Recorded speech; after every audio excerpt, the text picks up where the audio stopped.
Praise the Lord. Hallelujah. Praise the living Jesus. Hallelujah. Shall we pray? Ẹ jẹ́ kí a gbàdúrà. Our Heavenly Father, we are grateful unto you. Bàbá wa tí ń bẹ ní ọ̀run, a dúpẹ́ lọ́wọ́ yín. We thank you for another time of this retreat. A tún dúpẹ́ lọ́wọ́ yín fún àkókò mìíràn tí ìpàgọ́ yìí. We thank you that we have this privilege to be in thy presence. A dúpẹ́ lọ́wọ́ yín pé a ní àǹfààní yìí láti wà ní iwájú yín. Thank you for keeping us alive till this time. A dúpẹ́ torí pé ẹ mú wa wà láàyè títí dé ìsinsìnyí. Thank you for your protection. A dúpẹ́ fún àbùpamọ́ yín. And we thank you for making us to see another December. A dúpẹ́ torí pé ẹ tún fún wa ní oore ọ̀fẹ́ mìíràn láti rí. All glory be unto your name in the mighty name of Jesus Christ. Gbogbo ògo ni fún orúkọ yín ní orúkọ Jésù tó lágbára. We thank you for the beginning of this retreat. A dúpẹ́ fún ìbẹ̀rẹ̀ ìpàgọ́ yìí. Thank you for what we have had so far and what we are still going to have. A dúpẹ́ fún àwọn tí a ti gbọ́ àtúntà sì tún gbọ́.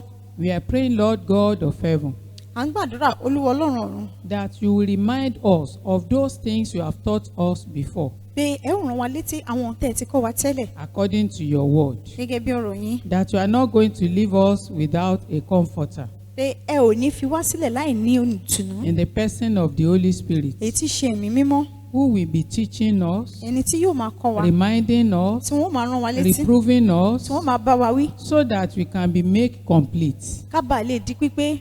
So, Father, we are praying Torí náà bàbá gbàdúrà that in this teaching, pé nínú ẹ̀kọ́ yìí you will open our understanding. a ó ṣe òye wa. You will make us to know what you want from us A ó sì jẹ́ ká mọ̀ ohun tí ẹ fẹ́ láti and ọ̀dọ̀ how wa. we can live our life to please you, Ká lè gbé ìgbé ayé wa ní ọ̀nà tó wù yín. especially in this present world that we are. Ní pàtàkì jùlọ nínú ayé òde tí a We wà are yìí. praying, O Lord, our God, A gbàdúrà Olúwa Ọlọ́run wa. that you will give us the grace, Ṣé ẹ ó fún wa ní oore ọ̀fẹ́, the power, agbára and the ability àti agbára láti to ṣe be able to walk uprightly with you in the mighty name of Jesus. láti lè rìn ní ìdúróṣinṣin ní orúkọ Jésù. The people of old walked with you. Àwọn ènìyàn ìgbàanì wọ́n bá yín rìn. This is our own time, O Lord. Àkókò tàwa náà rí We Olúwa. also want to walk with you Àwa náà fẹ́ bá yín rìn. and have a landmark Ká sì ní àmì tó in dára the mighty name of ní Jesus orúkọ Christ. Jésù tó lágbára. Thank you, our God and our Lord. Ẹ ṣiṣẹ́ ń bàbá Olúwa àti For in Ọlọ́run wa. Jesus' name we have prayed. Ní orúkọ Jésù la gbàdúrà. Amen. Àmín. Amen. Àmín. We are welcome to this teaching in the mighty name of Jesus Christ. A kí gbogbo wa káàbọ̀ sí ìdánilẹ́kọ̀ọ́ yìí ní orúkọ Jésù. And we thank God for another December retreat. A sì tún dúpẹ́ lẹ́ẹ̀kan sí i fún ìpàgọ́ ti oṣù kejìlá. We are thanking God, especially a time that we are in, À ń dúpẹ́ lọ́wọ́ Ọlọ́run ní pàtàkì jùlọ àkókò tí a wà yìí. a time that is so difficult for Christians to gather together. Àkókò tó le gidi fún àwọn Kìrìsìtẹ́nì láti péjọpọ̀. But we thank God that in all things, glory is still unto the Lord. A dúpẹ́ lọ́wọ́ Ọlọ́run pé nínú ohun gbogbo ògo jẹ́ fún Ọlọ́run. This evening, we are having this teaching on holiness in this present world. Ní ìrọ̀lẹ́ yìí, a ní ìdánilẹ́kọ̀ọ́ tó sọ wípé ìwà mímọ́ nínú ayé ìsinsìnyí. Holiness in this present world. Ìwà mímọ́ nínú ayé ìsinsìnyí. Our text is taken from Isaiah chapter 35, verse 8. A mú ibi kíkà wá nínú ìwé Àìsáyà orí karùndínlógójì ẹsẹ̀ kẹjọ. Isaiah chapter 35, verse 8. Ìwé Àìsáyà orí karùndínlógójì ẹsẹ̀ kẹjọ. And an highway shall be there, and a way, and it shall be called the way of holiness. The unclean shall not pass over it, but it shall be for those, the wayfaring men, though fools shall not err therein. Òpópó kan sì wà níbẹ̀ àti ọ̀nà kan a ó sì máa pè ní ọ̀nà ìwà mímọ́. Aláìmọ́ kì yóò kọjá níbẹ̀ nítorí òun ó wà pẹ̀lú wọn. Àwọn èrò ọ̀nà náà bí wọ́n tilẹ̀ jẹ́ òpè wọn kì yóò ṣì. Ezekiel chapter 36. Ìwé Ìsíkíẹ́lì orí kẹrìndínlógójì. Ezekiel chapter 36, verse 25. Ìwé Ìsíkíẹ́lì orí kẹrìndínlógójì ẹsẹ̀ karùndínlọ́gbọ̀n. Then will I sprinkle clean water upon you, and ye shall be clean from all your filthiness and from all your idols. will I cleanse you. nígbà náà ni èmi ó fi omi mímọ́ wọ́n yín ẹ̀yin ó sì mọ́ èmi ó sì wẹ̀ yín mọ́ kúrò nínú gbogbo ẹ̀gbin yín àti kúrò nínú gbogbo òrìṣà yín. Praise the Lord. hallelujah. The teaching about holiness is not stranger to us in the New Life Miracle Church. ẹ̀kọ́ nípa ìwà mímọ́ kì í ṣe àjèjì sí wa nínú ìjọ Ìgbàyè Òtítọ́ ti ṣe ìyanu. As we believe in the old teachings of the Word of God. nítorí pé a gbàgbọ́ nínú àwọn ẹ̀kọ́ ìgbàanì sínú ọ̀rọ̀ Ọlọ́run. But we are examining how we can live a holy life in this present world that we found ourselves. a wá ń ṣe àyẹ̀wò bí a ṣe lè gbé ìgbé ayé ìwà mímọ́ nínú ayé ìsinsìnyí tí a bá ara wa.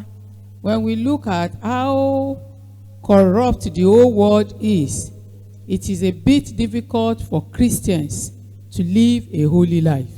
tí a bá wò bí ayé ìsinsìnyí ṣe díbàjẹ́ tó pé ó jẹ́ ohun tó nira fún Kristẹni láti gbé ìgbé ayé ìwà mímọ́. But the word of God is sure. ṣùgbọ́n ọ̀rọ̀ Ọlọ́run dájú. It has this zeal ó ní èdìdí yìí that whatsoever God says, pé ohunkóhun tí Ọlọ́run bá sọ it is so. bẹ́ẹ̀ ló rí. When God gives a command, tí Ọlọ́run bá pa àṣẹ it is so. bẹ́ẹ̀ ló rí. When God says a thing, tí Ọlọ́run bá sọ it nǹkan is so. bẹ́ẹ̀ ló rí. Because the word of God can never change. torí ọ̀rọ̀ Ọlọ́run kò lè yí padà. And God and his word are the same. Ọlọ́run àti ọ̀rọ̀ wọn ìkan náà ni wọ́n. So if God command us to live a holy life, tí Ọlọ́run bá pa láṣẹ fún wa láti gbé ìgbé ayé ìwà mímọ́. he meant it. bẹ́ẹ̀ ni Ọlọ́run mọ̀ And the grace to live a holy life will be given to whosoever is willing. pé orí ọ̀fẹ́ láti ti gbé ìgbé ayé ìwà mímọ́ ni So in Ọlọ́run this yóò fi fún ẹni tó teaching, bá fẹ́.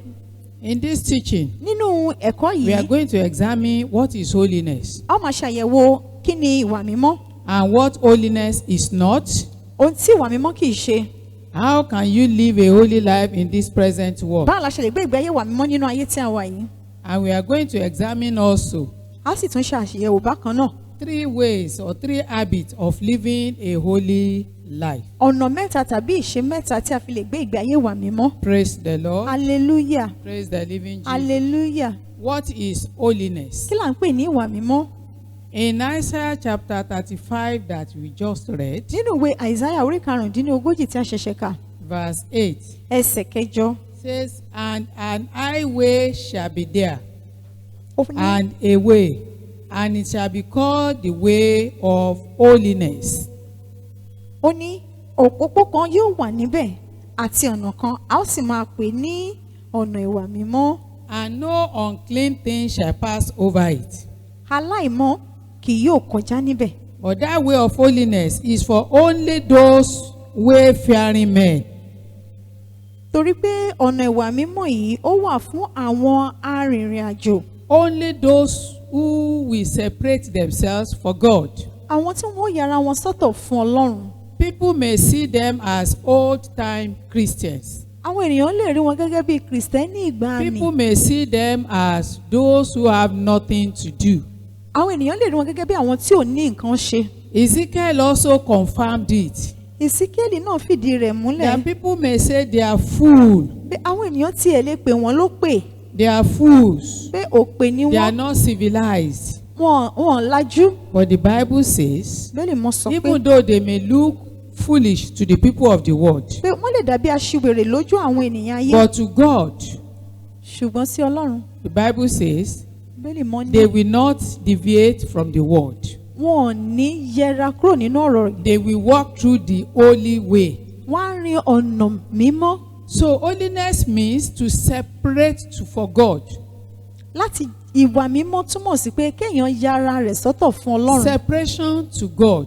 kéèyàn yára rẹ̀ fún Ọlọ́run. To separate means láti ya to set apart, ó túmọ̀ sí láti yà sọ́tọ̀, to do away with some things, láti kọ àwọn nǹkan kan to sílẹ̀, go in a way that is different from the other ways that other people are going. láti lọ ní ọ̀nà tó yàtọ̀ sí bí àwọn ẹlòmíràn ti ń ṣe. So holiness is a decision of your will, bẹ́ẹ̀ ni ìwà mímọ́ òun náà ní ìpinnu ìfẹ́ ènìyàn, what you choose to do with your Christian life, ohun tí ẹ yàn láti ṣe pẹ̀lú ìgbé ayé Kristẹni yín, deciding to live according to God's commandments. mímú ìpinnu láti gbé ìgbé ayé rẹ̀ gẹ́gẹ́ bí àṣẹ Ọlọ́run. So holiness cannot be enforced on a man. A ò lè fi ipá ìwà mímọ́ mú ènìyàn. It cannot even be enforced on Christians. Àti ẹ̀ fi lè fipá mú sórí Kìrìsìtẹ́nì. That's why I said holiness means a decision that you take by yourself. Ìdí nìyí tí mo sọ pé ìwà mímọ́ jẹ́ ìpinnu tí ènìyàn mú fún ara rẹ̀. When you decide,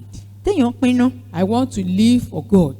pé mo fẹ́ bọ́ Ọlọ́run, I want to do the will of God. mo fẹ́ ṣe ìfẹ́ Ọlọ́run, I want to keep the commandments of God. mo fẹ́ pa àṣẹ Ọlọ́run mọ́, I want to be on the same page with God. mo fẹ́ wà ní ojú ewé kan náà pẹ̀lú Ọlọ́run. In essence, what we are saying is, Ní pàtàkì jùlọ ń tà ń sọ ni I pé want to do what God says I should do, mo fẹ́ ṣe ohun tí Ọlọ́run ní kí n ṣe. not what I want to do Kì now, í ṣe nǹkan tí èmi fẹ́ ṣe not báyìí. even what the people of the world want me to do, Kì í ṣe ohun tí àwọn ènìyàn ayé fẹ́ kí n ṣe. and not what other people are doing, Kì í sì ṣe nǹkan tí àwọn ẹlòmíràn ń ṣe. but what God has commanded me to do. Ṣùgbọ́n ohun tí Ọlọ́run ti pa láṣẹ fún mi láti ṣe. So holiness also is doing things that pleases God. Ìwà mímọ́ túmọ̀ sí láti ṣe ohun tó wu Ọlọ́run. That is, you are living a life to please God and not to please man. Tó túmọ̀ sí pé èèyàn ń gbé ìgbé ayé tó wu Ọlọ́run tí kì í ṣe láti wu ènìyàn. You are living a life that God can depend on you. À ń gbé ìgbé ayé tí ó lè mú kí Ọlọ́run kó lè gbẹ́kẹ̀lé ènìyàn. You are living that is when we talk of holiness, it means you want to live a life that will make God to be happy. Tá bá sọ nípa ìwà mímọ́, ó túmọ̀ sí pé ènìyàn fẹ́ gbé ìgbé ayé tí yóò mú kí Ọlọ́run dùn. Living a life that is different from others. Láti gbé ìgbé ayé tó yàtọ̀ sí ti àwọn ẹlòmíràn. Or let me say, standing out for God. Tó túmọ̀ sí pé láti dúró fún Ọlọ́run. Setting yourself apart unto God. Kí ènìyàn kó yára rẹ̀ sọ́tọ̀ fún Ọlọ́run. And deciding in your heart, Kí èèyàn pinnu ní ọkàn rẹ̀. come rain, come shine, I will stand with God. Kó rùn ràn, kójò rọ̀. Máa So dúró pẹ̀lú holiness Ọlọ́run. means standing by God. Ìwà mímọ́ túmọ̀ sí pé kéèyàn dúró ti Ọlọ́run. Standing with God. Kéèyàn dúró ti Ọlọ́run. Standing in God. Kéèyàn dúró nínú Ọlọ́run. So it's an encompassed thing. It is a complete thing. Ó jẹ́ nǹkan tó pé. And it is a life that bears fruit. Ó wá jẹ́ ayé tó ń so èso. Life of holiness must bear fruit. Ìgbé ayé ìwà mímọ́ gbọ́dọ̀ so èso. If you say you are living a holy life, Ẹni tó bá lóun gbé ìgbé ayé ìwà mímọ́. holiness is not by the word of mouth. Ìwà mímọ́ kì í ṣe nípa ọ̀rọ̀ ẹnu. You can confess now, I've given my life to Christ, I am a Christian. Ènìyàn lè jẹ́wọ́ báyìí pé òun ti fi ayé òun fún Kristi, I òun sì jẹ́ Kristẹni. have repented of my sins. Òun ti ronú gbèrò kúrò nínú I ẹ̀ṣẹ̀. am now a Christian. Mo wá ti di Kristẹni. But when you say you have been sanctified, that's another word for holiness. Ọ̀rọ̀ nígbà tí èèyàn bá sọ pé òun wá ti ní ìsọdi mímọ́, ọ̀rọ̀ mìíràn tún ní fún ìwà mímọ́. When you say, thank God by the grace of God, Tẹ́nìyàn kan bá ní mo dúpẹ́ nípa oore ọ̀fẹ́ Ọlọ́run. God has sanctified my soul. Ọlọ́run ti sọkàn mi di mímọ́. What you are saying to us Ohun tí ẹ̀ ń sọ ni pé is that the life you have been living before ìgbé ayé tí ẹ̀ ń gbé tẹ́lẹ̀ is different from the life you are living now. ó yàtọ̀ sí ìgbé ayé ìsinsìnyí. That is number one. Àkọ́kọ́ lélẹ́yìn. Number two, Ìkejì, I said it is a life that must bear fruit. mo ní ó jẹ́ ìgbé ayé tó ní láti so We must èso. see the fruit in your life. A gbọ́dọ̀ rí èso nínú ayé yín. What are these fruits? Kí ni àwọn èso We'll yìí? come across them in the next topic, in the next verse. A rí nínú ẹsẹ̀ tí ó tẹ̀lé.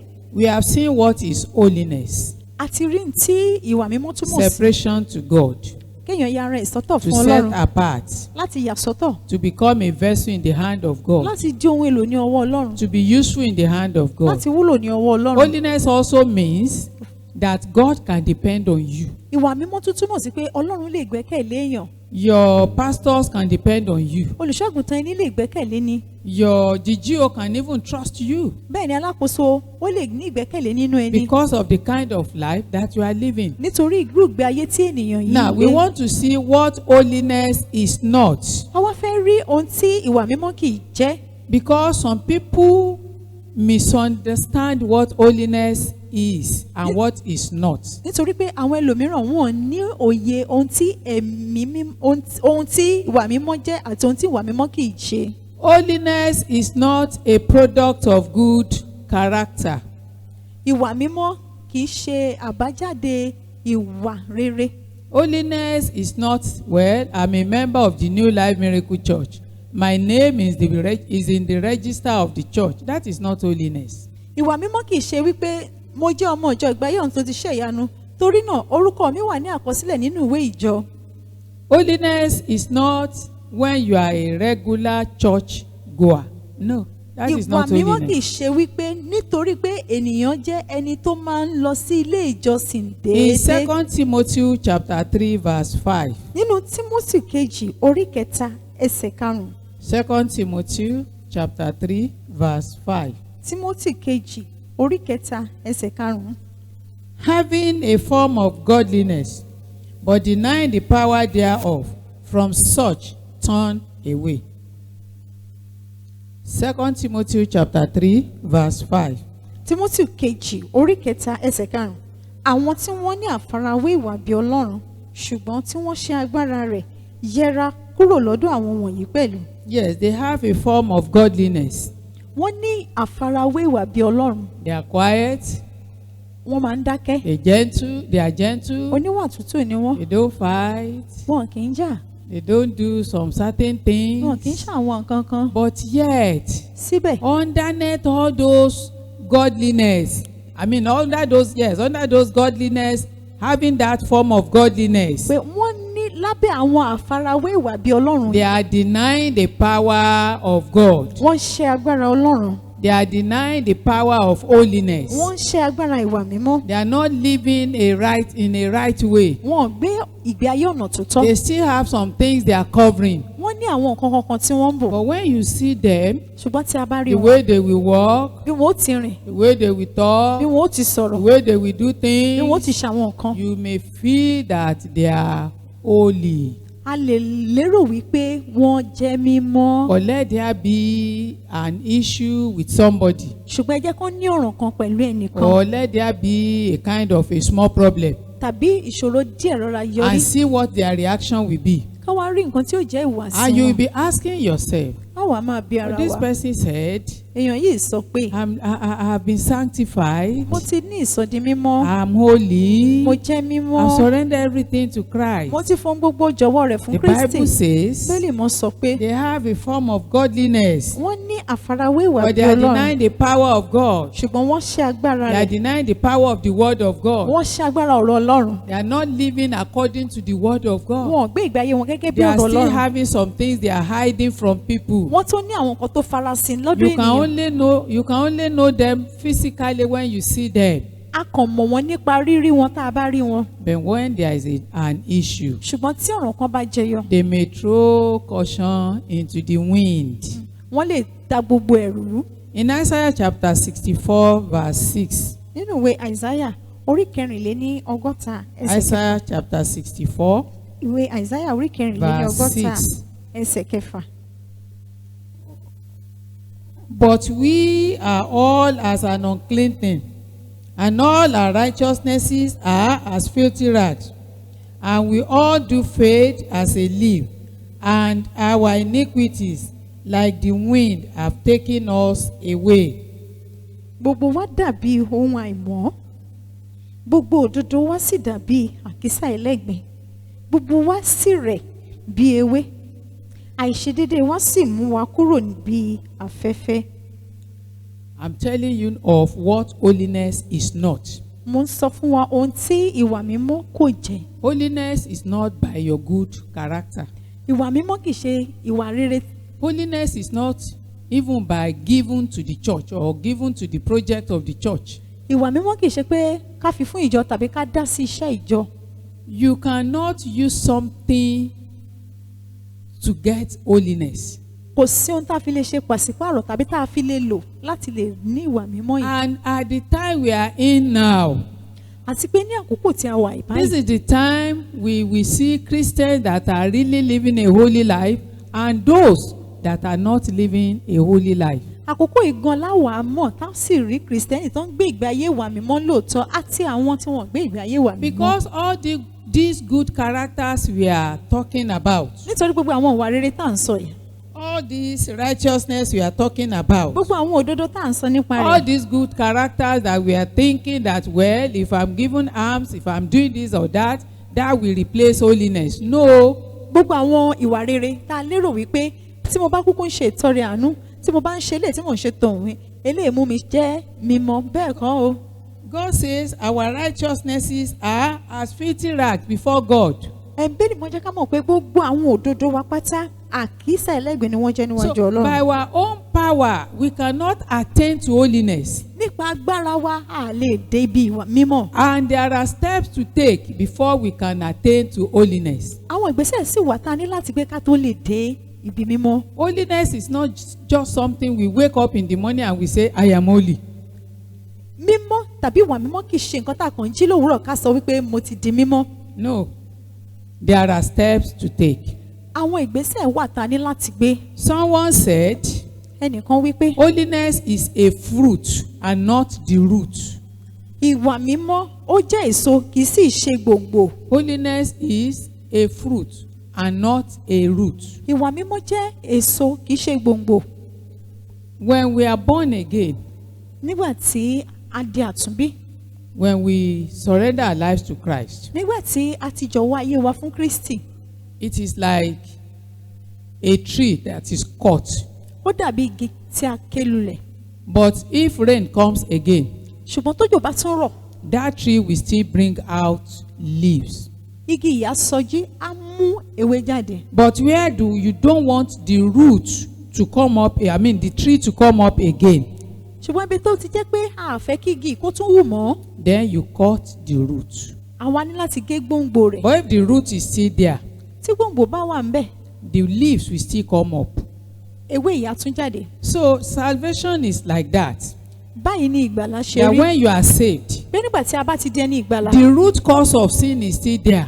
gbòǹgbò ẹ̀ṣẹ̀ ó sì wà níbẹ̀. That thing that is making you to be angry is still there. Ohun tí ń mú ká bínú ó ń bẹ ńbẹ̀. What is making you to tell lies is still there. Ohun tó ń mú kí ènìyàn parọ́ ó ń bẹ ńbẹ̀. The root of bitterness is still there. Gbogbo ìkorò pẹ̀lú náà ń bẹ ńbẹ̀. So all those things that you have confessed, Gbogbo ẹ̀ṣẹ̀ tí ènìyàn ti jẹ́wọ́ it has a root ó ní gbòǹgbò that have been deep down in you. ètò ti jìn nínú ènìyàn. But after salvation, Lẹ́yìn ìgbàlà, then you go to the second experience of a child of God. èèyàn á wá lọ sínú ìrírí kejì ti ọmọ So Ọlọ́run. you cannot say you are living a holy life without being born again. Ènìyàn ò lè sọ pé òun gbé ìgbé ayé ìwà mímọ́ láì jẹ́ pé ó ti di àtúnbí. You must know Christ. Ẹ gbọ́dọ̀ mọ Kristi. You must surrender to Christ. Ẹ gbọ́dọ̀ ti jọ̀wọ́ You ayé yín must fún confess Kristi. your sins before God Ẹ gbọ́dọ̀ jẹ́wọ́ ẹ̀ṣẹ̀ yín níwájú and Ọlọ́run forsake kí ẹ them. sì kọ̀ wọ́n sílẹ̀. But as you go along in this walk of Christianity, Ṣùgbọ́n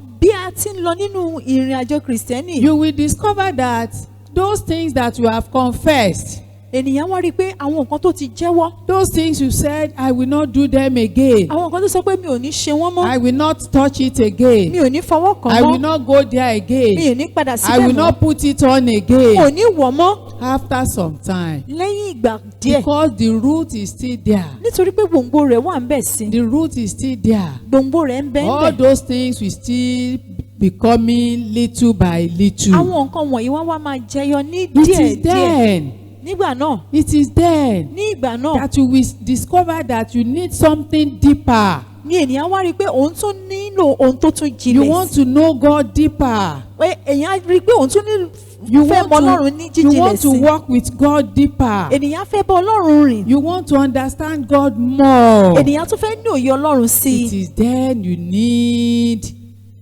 the life of holiness. Ìgbé ayé gan ni èèyàn wá nílò ìgbé ayé A ìwà life mímọ́. that has no blemish. Ìgbé ayé tí kò ní àbàwọ́n. And I can say a life that has no but. Ìgbé ayé tí ò ní ṣùgbọ́n. Yes, that has no but. Tí kò ní ṣùgbọ́n. That people will look at you Táwọn èèyàn á wòyàn. and they will say, I thank God for this person's life. Ah, mo dúpẹ́ fún ìgbé ayé èèyàn yìí o. Not when they will say, oh, that person but.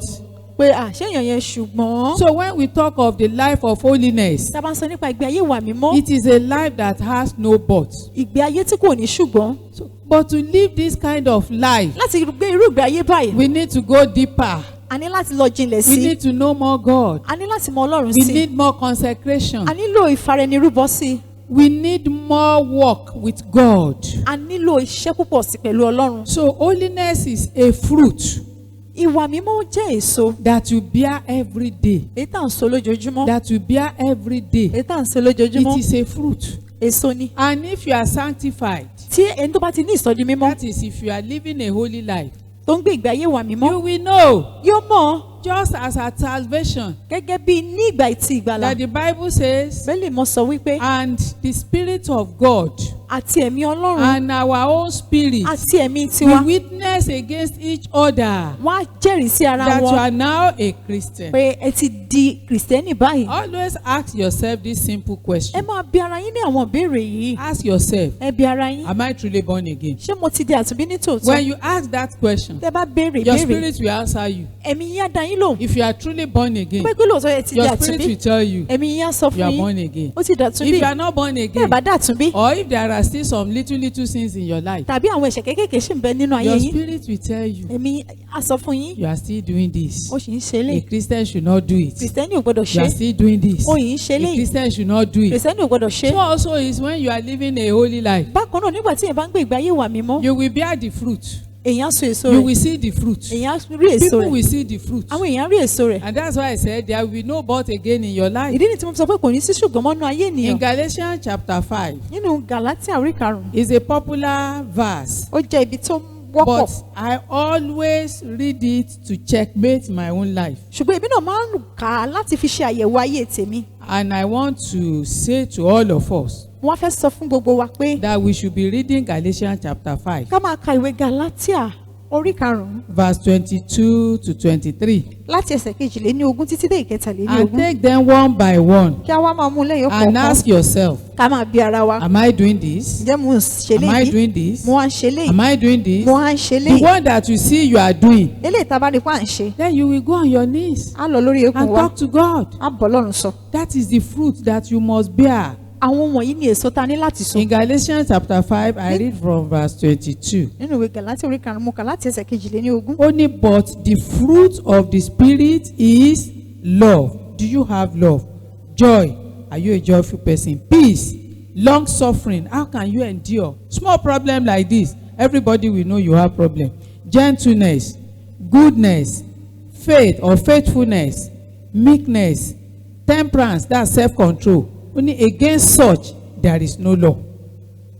ṣùgbọ́n èso ti ẹ̀mí ni ìfẹ́. ǹjẹ́ a ní ìfẹ́ bí? ayọ̀. ṣé jẹ́ aláyọ̀ bí? àlàáfíà. ṣé kìí ṣe pé tí nǹkan kékeré bá ṣẹlẹ̀ báyìí gbogbo èèyàn ni yóò mọ̀? ìpamọ́ra, ìwà pẹ̀lẹ́, ìṣoore, ìgbàgbọ́, ìwà tútù àti ìkóraẹni níjàánu. òfin kan kò lòdì sí irú wọn ni. Always ask yourself, ẹ jẹ́ ká máa bi ara wa ní. am I a loving people? A ǹjẹ́ person? mo wá jẹ́ ẹni tó nífẹ̀ẹ́ Do bí? I love people? ǹjẹ́ mo fẹ́ àwọn ènìyàn bí? Does people love me? ṣé àwọn èèyàn fẹ́ mi? Am I lovable? ṣé mo jẹ́ ẹni tá a fẹ́? Ask yourself these questions. ẹ jẹ́ bi ara wa ní ìbéèrè. And this will it will be like a scale àwọn àdàbí òṣùwọ̀n to measure your life of holiness. láti lè fi gbọ́n ìwà ìgbé ayé ìwà mímọ́ ènìyàn. And if you go up tí a bá tún wá lọ from verse síwájú 19 to 21, láti ẹsẹ̀ kọkàndínlógún sí ask yourself ìkọkànlélógún. the same question. ẹja tún bi ara wa ní ìbéèrè kan Say náà. adultery is there, the works of the flesh, ó sọ nípa àwọn iṣẹ́ ti ara. fornication, ó sọ nípa àgbèrè, panṣágà, uncleanness, ìwà èrí, lasciviousness, wọ̀nbíà, idolatry, ìbọ̀rìṣà, witchcraft, oṣó, hatred, ìríra, variance, ìjà, emulations, ìlara, wrath, ìbínú, strife, aṣọ, seditions, ìṣọ̀tẹ̀, heresies, àdámọ̀, envies, aránkàn, murders, ìpànìyàn, drunkenness, ìmọ̀típara, revelings, ìrédìí òru and more than that. àti irú wọn ni. That Paul has been telling us. èyí tí Paul ti ń sọ The fún wa, word of God has been telling us. tí ọ̀rọ̀ Ọlọ́run ń sọ fún It wa, has been preached to us. á ti wàásù rẹ̀ fún wa. Always take this and put yourself in the balance of God. ẹ jẹ́ ká máa mú àwọn nǹkan yìí ká máa gbé ara wa sórí ìsùnwọ̀n Ọlọ́run. Whether you measure up or not. bóyá àkójọ òṣùwọ̀n So tàbí this àkójọ will òṣùwọ̀n. be like a checkmate á for dàbí your pé life. ohun tá a fi ń yẹ ayé ara wa wò. So like I said, holiness is a fruit gẹ́gẹ́ bí mo ṣe sọ pé ìwà That you mímọ́ ó must- jẹ́ èso that you must bear every day. tá a ní láti máa so And lójoojúmọ́. holiness also is a byproduct of your being saved. bẹ́ẹ̀ sì ni ìwà mímọ́ jẹ́ àbájáde pé ènìyàn ti di ẹni Yes, ìgbàlà. when you are born again, nígbà tí ènìyàn ti di then àtúnbí you go to the next stage. èèyàn tún lọ sí ìpele tó kàn. So it's a byproduct of your salvation. ó jẹ́ àbájáde pé ènìyàn di ẹni ìgbàlà. Because without being born nítorí again, pé láì jẹ́ pé ènìyàn di ẹni you ìgbàlà, cannot say you are sanctified. èèyàn ò lè sọ pé òun ní You ìsọdi mímọ́. cannot say you want to live a holy life. èèyàn ò lè sọ pé òun fẹ́ gbé ìgbé ayé wà So mímọ́. it is for a step after the other. ó jẹ́ ìgbésẹ̀ kan lórí ìkejì. I'm talking of what holiness is not. mo ń sọ nípa ohun tí ìwà mímọ́ ò jẹ́. Holiness is not living a holy life to get God to love you. ìwà mímọ́ kì í ṣe pé kéèyàn sọ pé òun fẹ́ gbé ìgbé ayé ìwà mímọ́ kó lè mú kí Ọlọ́run kó fẹ́ràn ènìyàn. God already loves you. Ọlọ́run tilẹ̀ fẹ́ràn yín. In John chapter 3 verse 16, nínú ìwé Jòhánù orí kẹta say ẹsẹ̀ for God so kẹrìndínlógún, loved the world. nítorí Ọlọ́run fẹ́ aráyé So tó God bẹ́ẹ̀ has gẹ́. already loved you. Ọlọ́run ti fẹ́ yín ná. So you cannot say you don't live a holy life to get God to love you. ẹ lè sọ wípé tẹ́ ẹ bá gbé ìgbé ayé ìwà mímọ́ ẹ fẹ́ ṣe kí Ọlọ́run bá lè God fẹ́ yín. has loved you already. Ọlọ́run fẹ́ yín ná. And in Romans chapter 5 verse 8, nínú ìwé Róòmù orí karùn-ún ẹsẹ̀ say while kẹjọ we were yet sinners, pé nígbà tí àwa jẹ́ ẹlẹ́ṣẹ̀, Christ has died for us. Kristi ti kú fún wa. And it's only Christ that died for us. Kristi nìkan ló sì kú fún wa. Why? kí ni ìdí rẹ̀? Because he loved us. nítorí pé ó fẹ́ wa. So you cannot bribe God with your holiness. a lè fún Ọlọ́run ní àbẹ̀tẹ́lẹ̀. No, you pẹ̀lú cannot ìwà bribe mímọ́ God. a lè fún lábẹ̀tẹ́lẹ̀. You cannot jump salvation and say you are going to live a holy life. a lè sọ pé a fẹ́ fo ìgbàlà pé síbẹ̀ a sì gbé ìgbé ayé ìwà Then mímọ́. holiness is not gentleness. bẹ́ẹ̀ sì ni ìwà mímọ́ kì í ṣe ìwà pẹ̀lẹ́. It's not gentleness. kì í ṣe So ìwà pẹ̀lẹ́ rárá. some people can be gentle outside. àwọn kan wọ́n lè ní ìwà pẹ̀lẹ́ lóde. Physically they can look gentle. ní rírí wọ́n lè jẹ́ But oníwà pẹ̀lẹ́. inside, ṣùgbọ́n ní inú they are serpents. ejò ni wọ́n. They are serpents. ejò ni So wọ́n. holiness is not gentleness. bẹ́ẹ̀ ni ìwà mímọ́ kì í ṣe ìwà pẹ̀lẹ́. A person can be gentle facially, ènìyàn lè jẹ́ ẹni tó ní ìwà pẹ̀lẹ́ ní pé ní rírí. and the heart may be rotten. bẹ́ẹ̀ ni ọkàn rẹ̀ ó That's lè what ti díbàjẹ́. Jesus. That is what Jesus told the Pharisees of his days. ó ní Jésù sọ fún àwọn Farisí ìgbà He náà. said they are like white sepulchre, ó ná dàbí ibojì tí wọ́n kùn ní but ọ̀dà the funfun. inside ṣùgbọ́n nínú is rotted. ó ti díbàjẹ́. That is the life of some people. bẹ́ẹ̀ ni irúgbìn ayé àwọn And kan they say, lélẹ̀. well, I'm a quiet person. ènìyàn jẹ́jẹ́ I ni don't mí. fight. wọn ò kì í jà. I don't do this. àwọn ò I ṣẹlẹ̀. don't do that. àwọn ò ṣètò. What of the thought of your heart? èrò ọkàn ńkọ́? What of the word of your mouth? ọ̀rọ̀ ẹnu ńkọ́? What of your actions? ìṣe yín People ńkọ́? cannot live with you. àwọn èèyàn lè bá yín gbé. People cannot take your things. àwọn èèyàn lè mú nǹkan And yín. yet you say you are gentle. ẹ sì sọ pé So gentleness Ẹni is pẹ̀lẹ́ not ni yín. holiness. ìwà pẹ̀lẹ́ kì í They ṣe are ìwà two mímọ́. different things. ohun tó yàtọ̀ méjì ni You wọ́n. don't live a holy life to get saved. ènìyàn ò lè gbé ìgbé ayé ìwà mímọ́ kó lóun fẹ́ di ẹni ìgbàlà. No, rárá o. you get saved before. ẹ ní láti kọ́kọ́ You di ẹni get born ìgbàlà. again before. ẹ ní láti di àtúnbí náà. Before you can say you want to live a kẹ́ holy tó life. sọ pé ẹ fẹ́ gbé So ìgbé ayé ìwà mímọ́. holiness does not bring salvation to a person. ìwà mímọ́ kì í mú ìgbàlà wá fún ènìyàn o. No, rárá it doesn't. kì í ṣe bẹ́ẹ̀. No. rárá. When you say you are holy tá a bá ní àti di or mímọ́ you want to live a holy life, àbí a fẹ́ gbé ìgbé ayé ìwà mímọ́. what you are doing, what you are saying is ohun tá à ń sọ ni pé you are responding to the love that God has for you. à ń dáhùn sí ìfẹ́ tí Ọlọ́run ní fún wa. Yes, the love that God has shown to you. ìfẹ́ tí Ọlọ́run ti fi You are hàn sí now wa. responding it. à ń dáhùn sí ni That as God loved pé me, bí Ọlọ́run ṣe fẹ́ that mi. He gave Jesus Christ tó fún mi ní to come Kristi and die in my stead. tó wá kó wá kú Now, dípò mi. I want to respond to that love. èmi náà fẹ́ dáhùn sí I ìfẹ́. want to love God back. èmi náà fẹ́ san padà mo But fẹ́ with fi Ọlọ́run. what? pẹ̀lú kíni? With my life. pẹ̀lú ayé With the mi. way I live my bí life. mo ti gbé ayé That mi. it will be pleasing to God. kó ba lè wu Ọlọ́run. So all these things does not make us to be holy. gbogbo nǹkan wọ̀nyí kò lè jẹ́ kéèyàn jẹ́ mímọ́. Now the next thing is this. How Please. can you live a holy life in this present time? ohun tó tẹ̀lé ni pé báwo ni èèyàn ṣe lè gbé ìgbé ayé ìwà mímọ́ nínú ayé ìsinsìnyí. We are in a difficult time a wà ní àkókò tó le when the whole world is corrupt. nígbà tí gbogbo ayé ti díbàjẹ́. When the whole world is like they are turning against God. nígbà tó jẹ́ pé gbogbo ayé pátá wọ́n ṣe lòdì sí Ọlọ́run. When the Christianity of the old time is not like the Christianity of today again. nígbà tí kìrìsìtẹ́nì ìgbàanì kò dàbí kìrìsìtẹ́nì ìsinsìnyí. The Christianity of old kìrìsìtẹ́nì ìgbàanì When a brother says yes, it is yes. nígbà tí arákùnrin bá sọ pé bẹ́ẹ̀ ni bẹ́ẹ̀ náà ló jẹ́. When a sister says no, it is no. nígbà tí arábìnrin bá sọ pé bẹ́ẹ̀ kọ́ bẹ́ẹ̀ kọ́ náà rẹ̀. But today, what do we see? lónìí kí la wá ń rí. What do we hear kí là ń gbọ́ about ministers of God? nípa àwọn ìránṣẹ́ Ọlọ́run. About workers of God? nípa àwọn òṣìṣẹ́ Ọlọ́run. About those who call themselves Christians? nípa àwọn tí wọ́n pe ara wọn ní kìrìsìtẹ́nì. Christians of nowadays. àwọn kìrìsìtẹ́nì òde òsì. When they say good morning, nígbà tí wọ́n bá ní ẹ káàárọ̀. you will go out and look at the time. èèyàn tún jáde lọ síta lọ wo iye aago. Why? kí ni ìdí rẹ̀? Because the Christianity of today nítorí pé kìrìsìtẹ́nì òde òní have been corrupted. wọ́n ti bàjẹ́. And that is the truth. òtítọ́ sì ni. That is the truth. òtítọ́ ni. To find a believer that is standing for Christ láti lè rí onígbàgbọ́ tó ń dúró fún Kristi. is a great task. iṣẹ́ ńlá ni. To see a church láti rí ìjọ that is standing in the truth, tó ń dúró nínú òtítọ́. that is standing by the word of God, tó ń dúró nínú ọ̀rọ̀ Ọlọ́run. that is saying if not Jesus, it is not Jesus. tó bá ń sọ pé tí kò bá ṣe Jésù kì í ṣe Jésù. They are very, very scarce. wọ́n ṣọ̀wọ́n. They are very, very scarce. wọ́n ṣọ̀wọ́n. Corruption is in the church. ìdìbàjẹ́ ó ti wọnú ìjọ. Corruption is outside. ìdìbàjẹ́ ń bẹ lóde. Wickedness is in the church. ìwà búburú ń bẹ nínú ìjọ. Wickedness is outside. ìwà búburú ń bẹ lóde. In fact, what the people of the world are doing is not different from what the church people are doing. ohun tí àwọn ènìyàn ayé ń ṣe kò yàtọ̀ sí ohun tí àwọn tó wà nínú ìjọ ń ṣe. So the church does not make you a Christian. ìjọ kò sọ èèyàn di kìrìsìtẹ́nì. Being a member of a big church does not make you a Christian. láti jẹ́ ọmọ ìjọ ńlá ará ìjọ ńlá tàbí ọmọ ìjọ nínú What ìjọ ńlá makes you a kò sí Christian? èèyàn di kìrìsìtẹ́nì. tó ń Number sọ ní di one. kìrìsìtẹ́nì àkọ́kọ́. Number one, ohun àkọ́kọ́ you must accept Jesus as your Lord and your Savior.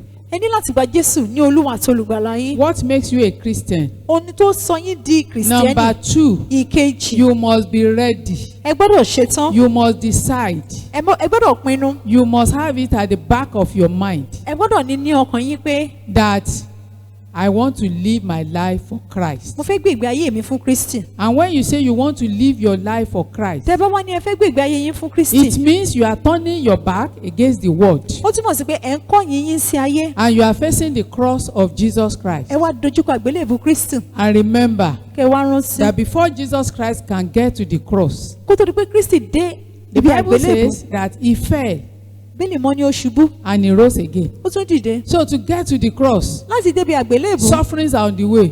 àwọn kan wà lójú ọ̀nà. This is not to scare you, eléyìí ṣe láti dẹ́rùbà ní but o. it is the truth. ṣùgbọ́n òtítọ́ ni. Because before Jesus can get to the cross, kí Jésù tó débi àgbélébù. he suffered in the hands of his persecutors. ó jìyà lọ́wọ́ àwọn abínúkù rẹ̀. So when you are turning your back against the world nígbà tí èèyàn bá kọ̀yìn rẹ̀ sí ayé. and you are facing the cross, tó sì dojúkọ àgbélébù. know for sure kó mọ̀ dájú pé that suffering is on the way. ohun kan wà lọ́nà.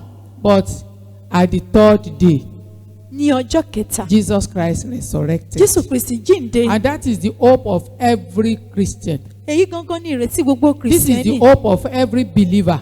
èyí gangan ní ìrètí gbogbo That onígbàgbọ́. one day pé ní ọjọ́ kan we are going to be in the heaven with the Lord. a ó wà ní ọ̀run pẹ̀lú Olúwa. But how many of us are getting ready?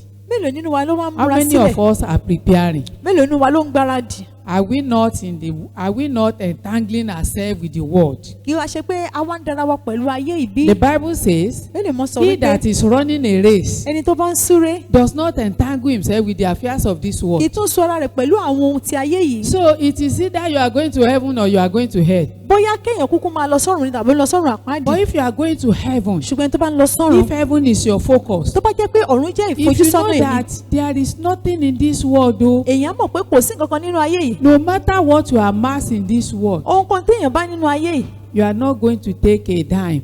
kò sí ohun kan téèyàn á mú dání. You are not going to take a pin. kò sí ohun kan téèyàn á mú dání. Nothing that you will take to heaven. kò sí téèyàn á mú lọ sọ́run. Look at when you came to the world. ẹ̀jẹ̀ arú nígbà tá a wá nínú ayé. Naked you came, ìhòòhò la wá. and naked you will go ìhòòhò back. náà lásìkò padà.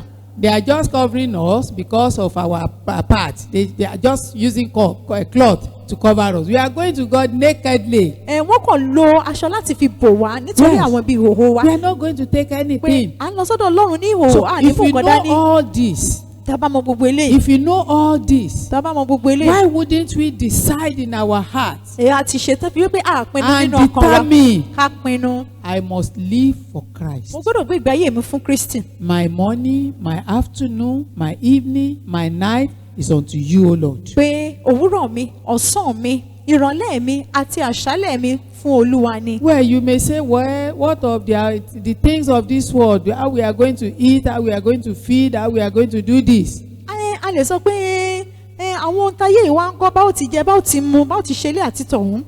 The Bible is complete. Bẹ́ẹ̀ni mọ̀ pé o.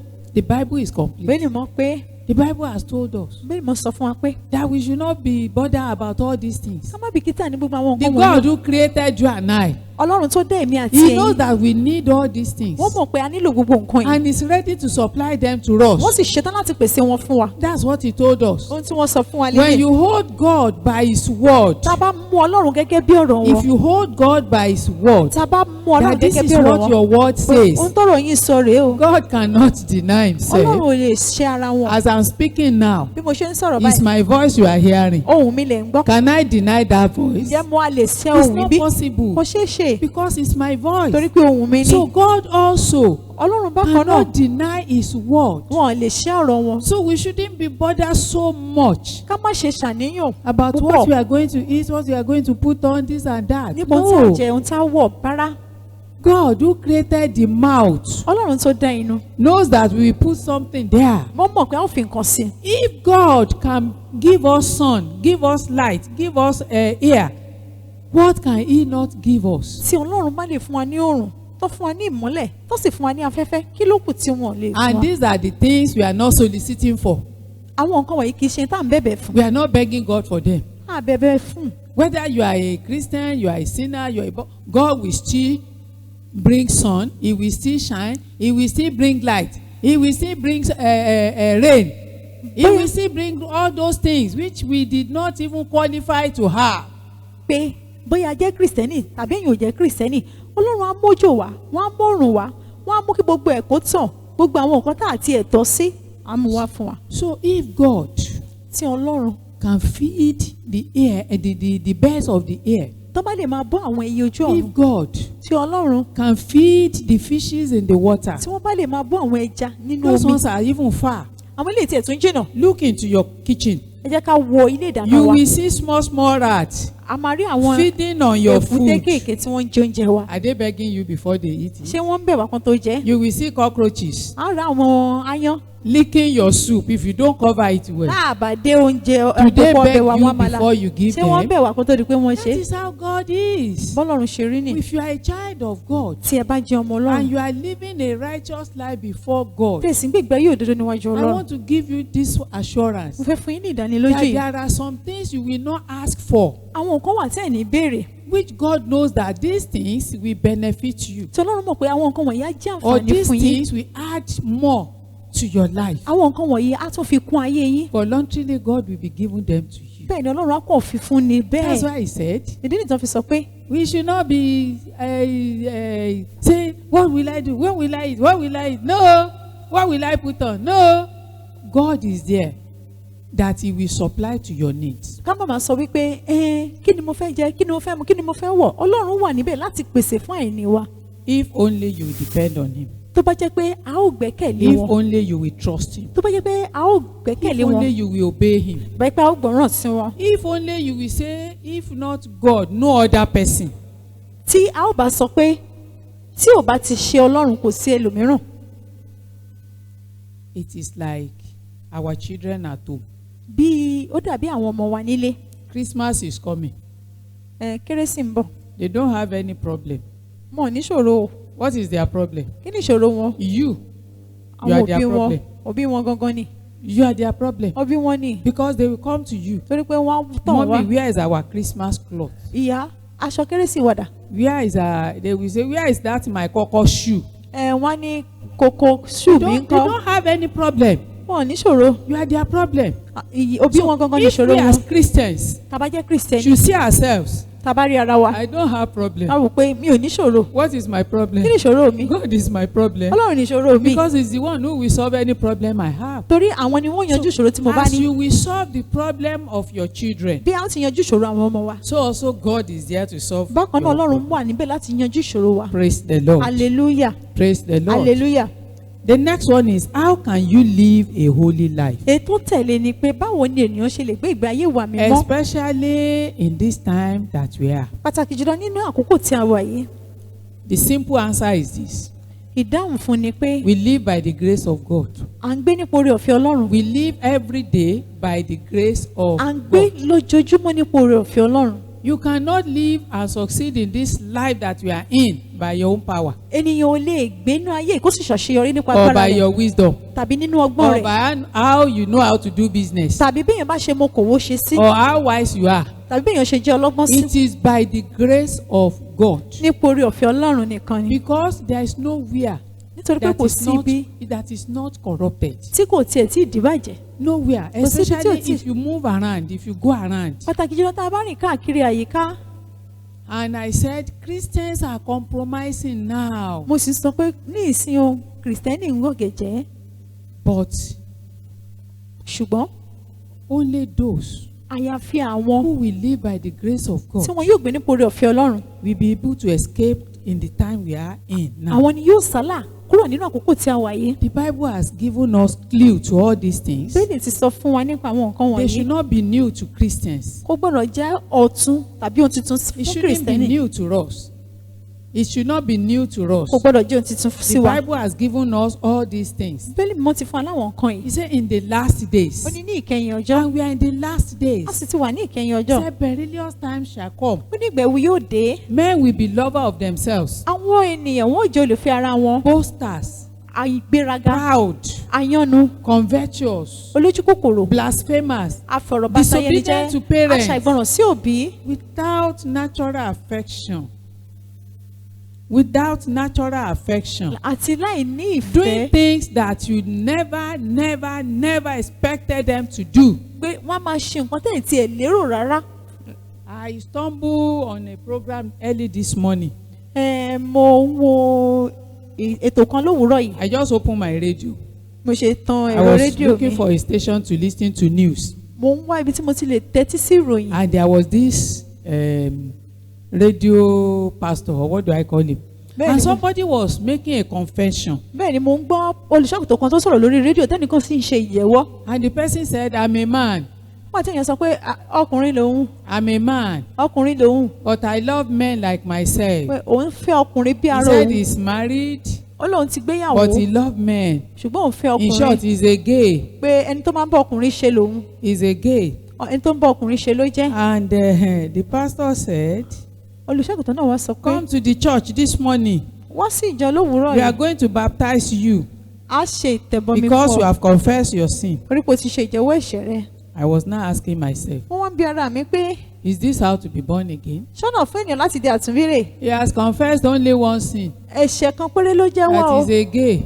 wípé What ẹni tó of wá other bọ́kùnrin things? lò pọ̀ ní àwọn nǹkan mìíràn And kọ́. then the pastor said, come to the church this morning. olùṣọ́àgùntàn wá sọ pé kó wá sí We are ìjọ going to lónìí baptize you. àwọn ṣe ìrìbọmi fún un. Is that not corruption? ṣé ìdìbàjẹ́ kọ́ lélẹ̀? Is that not corruption of the word of God? ǹjẹ́ ìdìbàjẹ́ ọ̀rọ̀ Ọlọ́run kọ́ And so lélẹ̀? many things like that. àti àwọn nǹkan mìíràn bẹ́ẹ̀. But to live as a Christian in this present day, láti gbé gẹ́gẹ́ bí kìrìsìtẹ́nì nínú àkókò tí a wà you yìí need the grace of God. a nílò oore ọ̀fẹ́ Ọlọ́run. The number one thing you have to do again, ohun àkọ́kọ́ tẹ ní láti ṣe just as at the beginning I said, holiness means separation.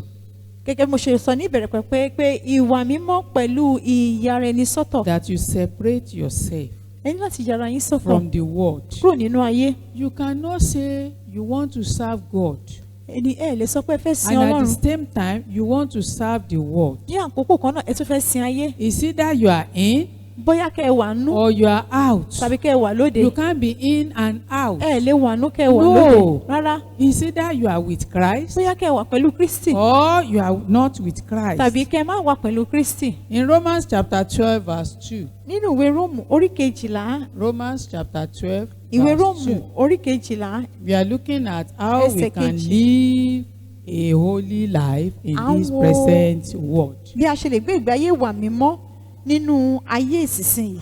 Romans chapter 12 verse 2. Ìwé Róòmù orí 12 ẹsẹ̀ 2. And be not conformed to this world, but be ye transformed by the renewal of your mind, that you may prove what is that good and acceptable and perfect will of God. Kí ẹ má sì da ara yín pọ̀ mọ́ ayé yìí, ṣùgbọ́n kí ẹ paradà láti di tuntun ní èrò inú yín, kí ẹ̀yin kí ó lè rí ìdí ìfẹ́ Ọlọ́run tí ó dára, tí ó sì ṣe ìtẹ́wọ́gbà, tí ó sì pé. The Bible once again and again Bíbélì mọ́ tún kìlọ̀ that there should be a definite line drawn between us and the world.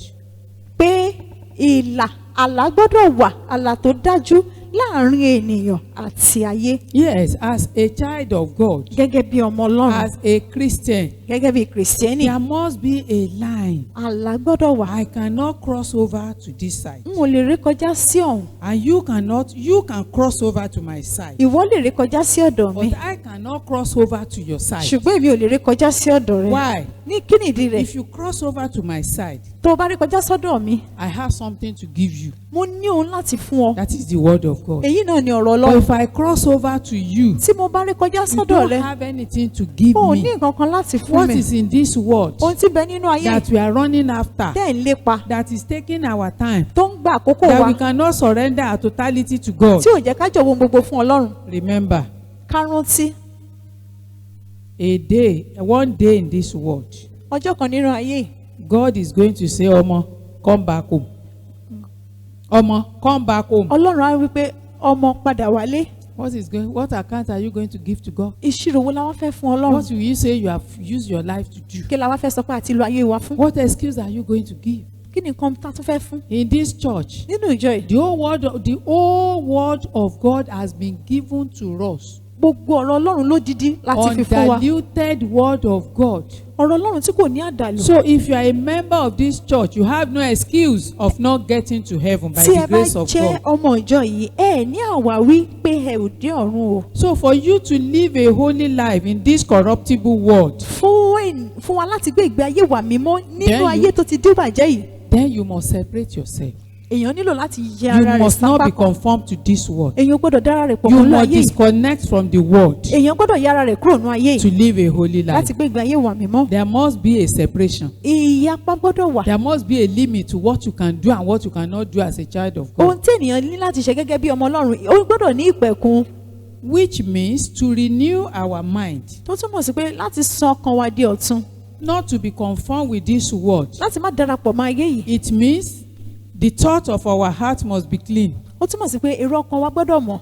Our actions must be positive. Àwọn ìgbésẹ̀ wa gbọ́dọ̀ tọ́. The words of our mouth must be clean. Ọ̀rọ̀ ẹnu wa gbọ́dọ̀ mọ́. Say, the word of your mouth, let it be seasoned with salt. Wípé ẹ jẹ́ kí ọ̀rọ̀ ẹnu wa kó jẹ́ ilé tó ní iyọ̀ Not nínú. exaggerating word. Kì í ṣe àwọn ọ̀rọ̀ ìwọlẹ̀ Not adding àsọ̀rẹ́fẹ̀ẹ́. to word. Not adding to word. Kì í ṣe kéèyàn máa fi kún ọ̀rọ̀. I was telling somebody, Mo ń sọ fẹ́yàn kan I said, why I cannot go outside Christ pé ìdí tí mi ò fi lè lọ sí òde nínú Kristi. is that when I want to give my testimony, Ó náà ní pé tí mo bá fẹ́ jẹ́rìí, I want to give a complete and full testimony. mo fẹ́ sọ ẹ̀rí tó pé tó sì kún. Not a testimony that you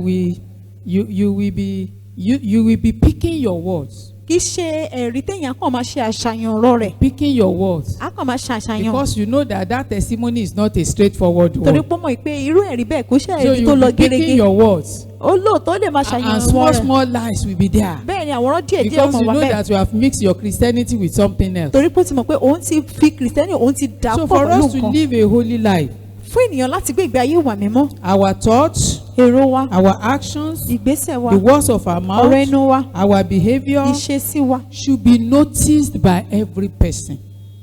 Should be noticed by everybody. ó ní gbogbo èèyàn gbọ́dọ̀ kíyèsí náà sì gbọ́dọ̀ mọ̀.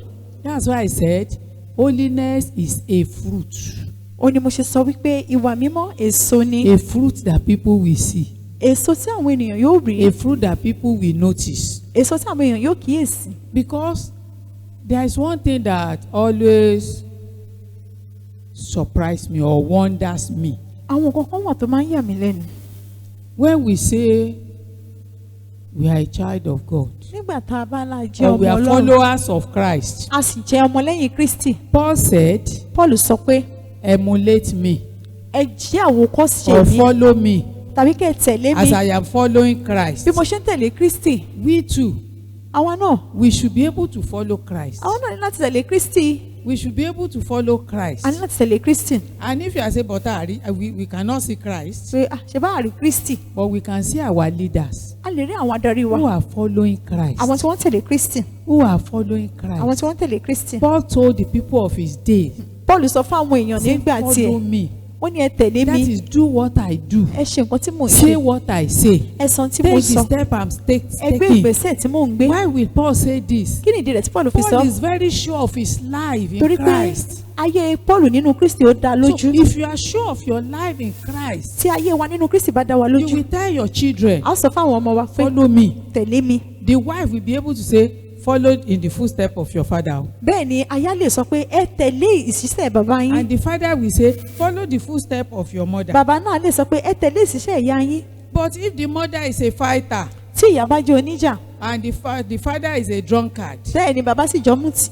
will any of them tell their children, follow me? ǹjẹ́ ìkankan nínú wọn lè sọ pé kí wọ́n ọmọ tẹ̀lé àwọn bí? There is an adage òwe kan sọ that pé says, you resemble the person that born you. ẹni tó bí ọ ló jọ. So, if you are following Christ, tẹ́ bá ń tẹ̀lé Kristi you must resemble Christ. a gbọ́dọ̀ jọ Kristi. You must resemble Christ. a gbọ́dọ̀ jọ Kristi. If I say I'm a Christian, bàbá ni mo jẹ́ Kristẹni. what is Christianity? kí ni Kristẹni? Jesus Christ is Christianity.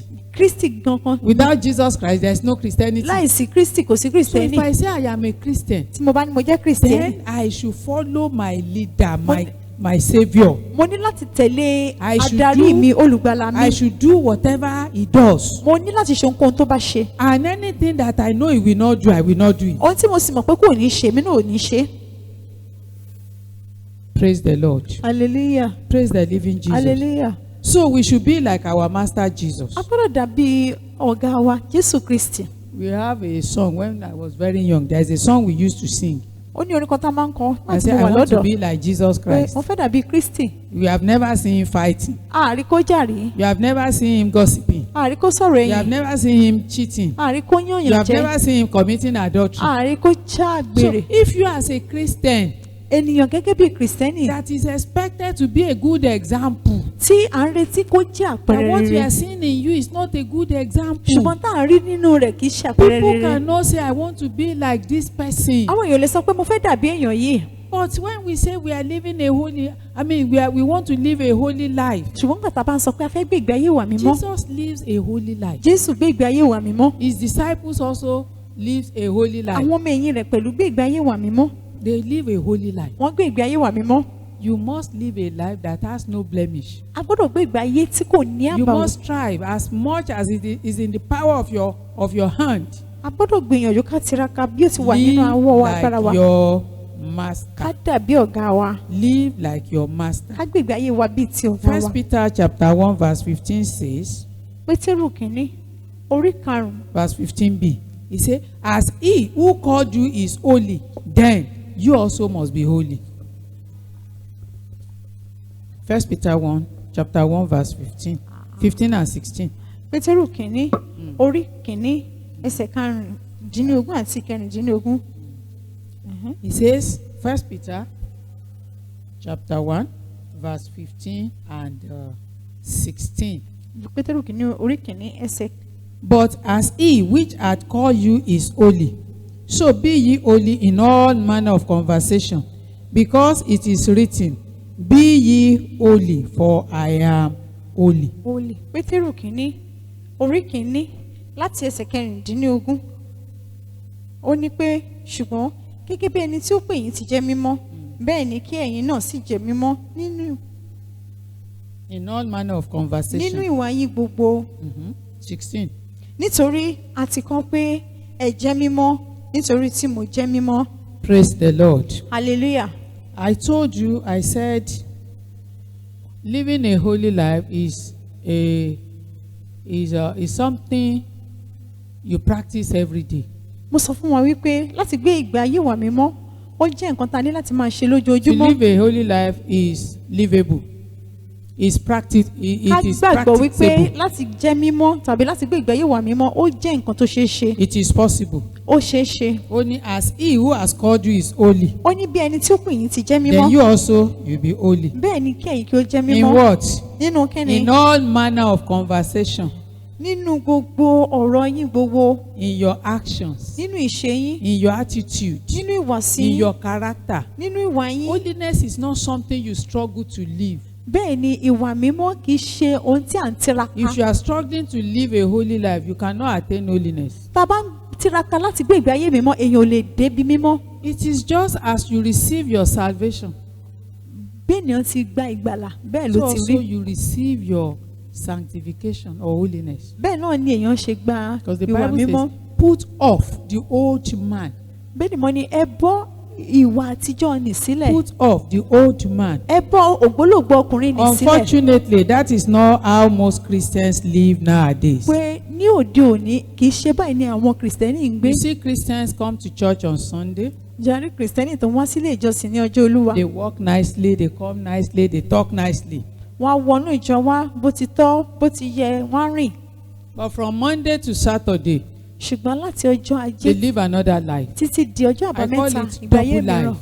òun náà ni wọ́n pé We have Christians. ìgbé ayé oníṣẹ́pọ̀ méjì. a ní àwọn kìrìsìtẹ́nì. That the cloth they will wear to the office àwọn aṣọ tí wọ́n á wọ̀ lọ sí is ilé different iṣẹ́. from the cloth they will wear to the church. ó yàtọ̀ sí aṣọ tí wọ́n á wọ̀ wá sínú ìjọ. That's corruption. ìdìbàjẹ́ lélẹ̀. That is corruption. ìdìbàjẹ́ ni. The kind of the hairdo they will do to outside is different from what they will bring to the church. irú irun tí wọ́n á ṣe lóde ó yàtọ̀ sí èyí tí wọ́n á gbé wọnú ilé If we ìjọsìn. are following Christ, pé ta à ń tẹ̀lé Kristi. then we should follow him completely. a gbọ́dọ̀ tẹ̀lé pátápátá.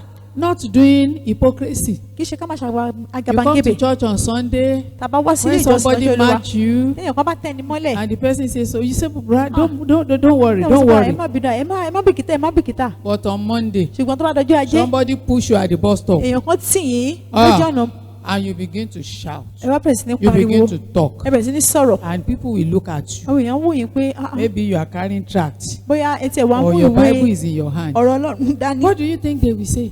kí lẹ lérò pé wọ́n á That's a sọ. double life. That's a double life. ìgbé ayé oníṣẹ́pọ̀ méjì And lélẹ́yìn. that is corruption. ìdìbàjẹ́ sì A ni. Christian must be a Christian in and out. kìrìsìtẹ́nì gbọ́dọ̀ jẹ́ kìrìsìtẹ́nì lóde àti nínú. Whether your brothers are there or not, bóyá arákùnrin ẹni ń bẹ níbẹ̀ tàbí bẹ́ẹ̀ you kọ́. must live a life that is pleasing every time to God. a gbọ́dọ̀ gbé ìgbé ayé tó wu Ọlọ́run ní gbogbo ìgbà. Because God who has called us nítorí Ọlọ́run tó pè wá is holy. wọ́n jẹ́ We mímọ́. have been set apart. a ti yà wá sọ́tọ̀. We have been separated. a ti yà wá sọ́tọ̀. Say if a man therefore purge himself, wípé tí ènìyàn bá lè fọ ara rẹ̀ you mọ́. need to purge yourself a ní láti wẹ ara wa of every mọ́. uncleanness, kúrò nínú gbogbo of àìmọ́. every dirtiness, kúrò nínú gbogbo of every ìrírí. corrupt word, kúrò nínú gbogbo ọ̀rọ̀ of ìdíbàjẹ́. wickedness, kúrò nínú ìwà búburú. of things that a Christian should not even hear about. kúrò nínú àwọn nǹkan tó yẹ pé kìrìsìtẹ́nì ò tiẹ̀ gbọ́dọ̀ tẹ́tí sí àti Then gbọ́. the Bible says, bẹ́ẹ̀ ni mo wá sọ you pé will be a vessel of honor, ìgbà yìí lèèyàn wá di ohun èlò sí ọlá. purged, tá a ti wẹ̀ mọ́. clean, tá a ti sọ di and mímọ́. ready for the master's use. tó sì wà múra tán fún ìlò baálé. Ready for the tó master's múra use. tán fún ìlò baálé. Ready for the master's tó use. múra tán fún ìlò baálé. But unless there is that purging, unless that purging takes place, àfi tí ìwẹ̀nùmọ́ ìbá you cannot be used of God. tó bá gbá ìgbà yìí èèyàn yóò lè dẹni 2 ìwúlò. Corinthians 16:17 says, nínú Kọ́ríńtì kejì wherefore come out from among them and be ye separate, says the Lord, and touch not the unclean thing, and I will receive you unto myself. 2 Corinthians 6:17. ìwé Kọ́ríńtì kejì orí kẹfà. 6:17. ìwé Kọ́ríńtì kejì orí kẹfà ẹsẹ̀ kẹtàdínlógún ó sọ báyìí wípé nítorí náà ẹ jáde kúrò láàrin wọn kí ẹ sì yára yín sí ọ̀tọ̀ ni Olúwa wí kí ẹ má sì ṣe fi ọwọ́ kan ohun àìmọ́ èmi ó sì gbà yín. Say, touch not ẹ má ṣe fọwọ́ kàn any unclean thing. ohun àìmọ́ kan. Other people can touch it, àwọn ẹlòmíràn lè fọwọ́ kàn but you have to separate yourself. ṣùgbọ́n àwa tá a ti yára You wa have to sọ́tọ̀ let people know you are a Christian. ẹni láti jẹ́ káwọn èèyàn mọ̀ pé ẹ jẹ́ And that is Kristẹni. why you should not hide your identity in Christ. ìdí nìkan fi jẹ́ pé a ò gbọ́dọ̀ máa fi ihun tá a jẹ́ hàn. You should not gbọ́dọ̀ máa hide fi your pamọ́. identity in Christ. ìfi ohun tá a jẹ́ nínú Kristi a gbọ́dọ̀ máa fi pamọ́. Whoever you are, níbikíbi tá a bá wà, wherever you go, ibi tá a bá lọ, you should not hide your identity. Let them know you are a Christian. ohun tá a jẹ́ gbọ́dọ̀ jẹ́ káwọn èèyàn mọ̀ ká Because jẹ́ if they know kristẹni. you as a Christian, torí tí wọ́n bá mọ̀ wá pé there kristẹni are ni wá, some things they will never ask you to do. àwọn nǹkan wà tí wọ́n ní ní ká ṣe. Especially if you are a businessman in this Nigeria today. pàtàkì jùlọ tá a bá jẹ́ kristẹni ní orílẹ̀-èdè nàìjíríà yìí, There are a lot of things they will put your hand to do. ọ̀pọ̀lọpọ̀ nǹkan ni wọ́n fẹ́ tẹ owó èèyàn But bọ̀ once láti they ṣe. know you are a Christian, ṣùgbọ́n tó bá mọ̀ pé in fact, kristẹni they will ni, be careful with you wọ́n máa kíyèsára pẹ̀lú èèyàn, and they will love to do business with wọ́n á you. sì fẹ́ láti bá èèyàn dòwò pọ̀. Be clean. ẹ jẹ́ mímọ́, Come out from among them. ẹ jáde kúrò láàrin wọn, Separate yourself. ẹ yára yín sọ́tọ̀, Don't do the unthinkable.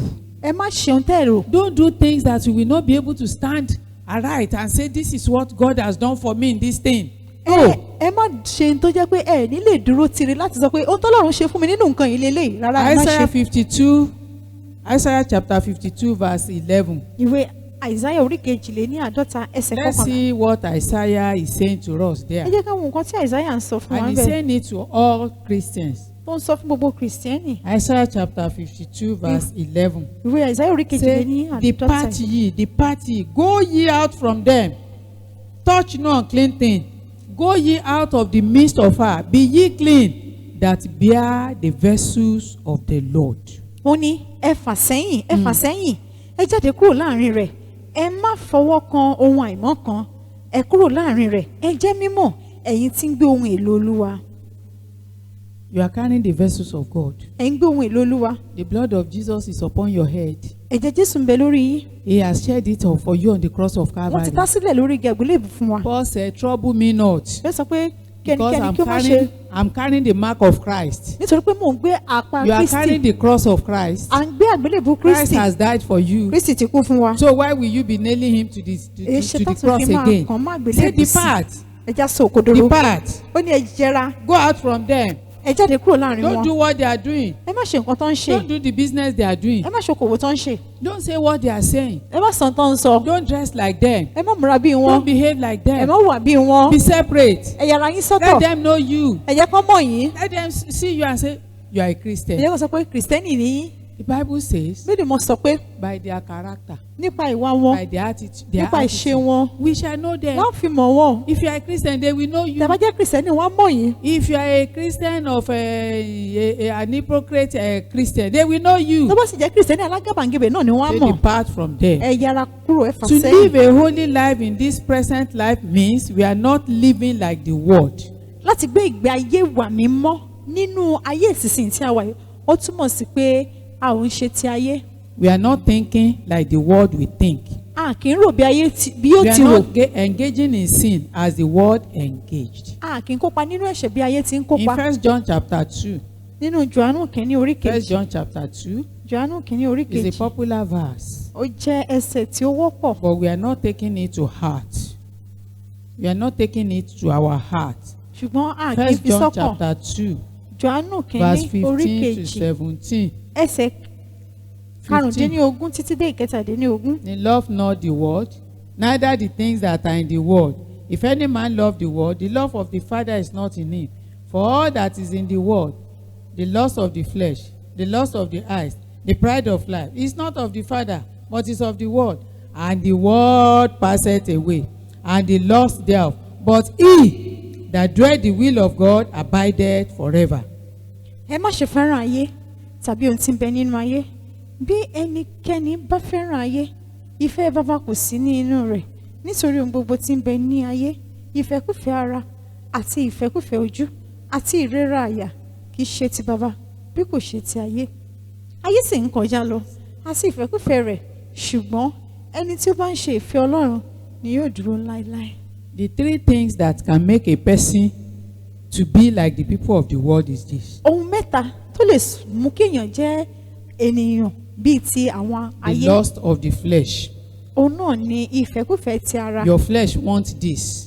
ara yín fẹ́ Your ilé, flesh wants that. ara yín fẹ́ Your tọ̀, flesh wants to be like Mrs. ara A. yín fẹ́ dàbí Your flesh wants you to aya be A. like Mr. B. ara yín ó fẹ́ dàbí Your ti flesh ọ̀gbẹ́ni wants B. you to live like your neighbor. bẹ́ẹ̀ ni ara yín fẹ́ kẹ́ ẹ gbégbé ayé Your bíi flesh pé wants to alábàápọ̀ yín. control you. ara yín fẹ́ máa darí And yín. if you cannot control your flesh, bẹ́ẹ̀ bá sì lè ṣe ìkáwọ́ ara, then to live a holy life will be láti gbé ìgbé difficult. ayé wa mímọ́ le. The lust of the eyes. Bẹ́ẹ̀ ni What do ìfẹ́kúfẹ̀ẹ́ you ojú. see? Kí lẹ rí? What do you read? Kí lẹ nílò? What do you see? Kí lẹ rí? What do you read? Kí lẹ ń kà? What are you using your eyes to see? Kí lẹ ń fi ojú yín wò? Whatever your eye sees, Ohun tó ju yín bá rí. it will send the signal to your head. Yóò fi àmì ṣọwọ́ sí orí. From your head to your heart. Láti orí sí ọkàn. And then action will take place. Bẹ́ẹ̀ ni ìgbésẹ̀ yóò The dé. lust of the eyes.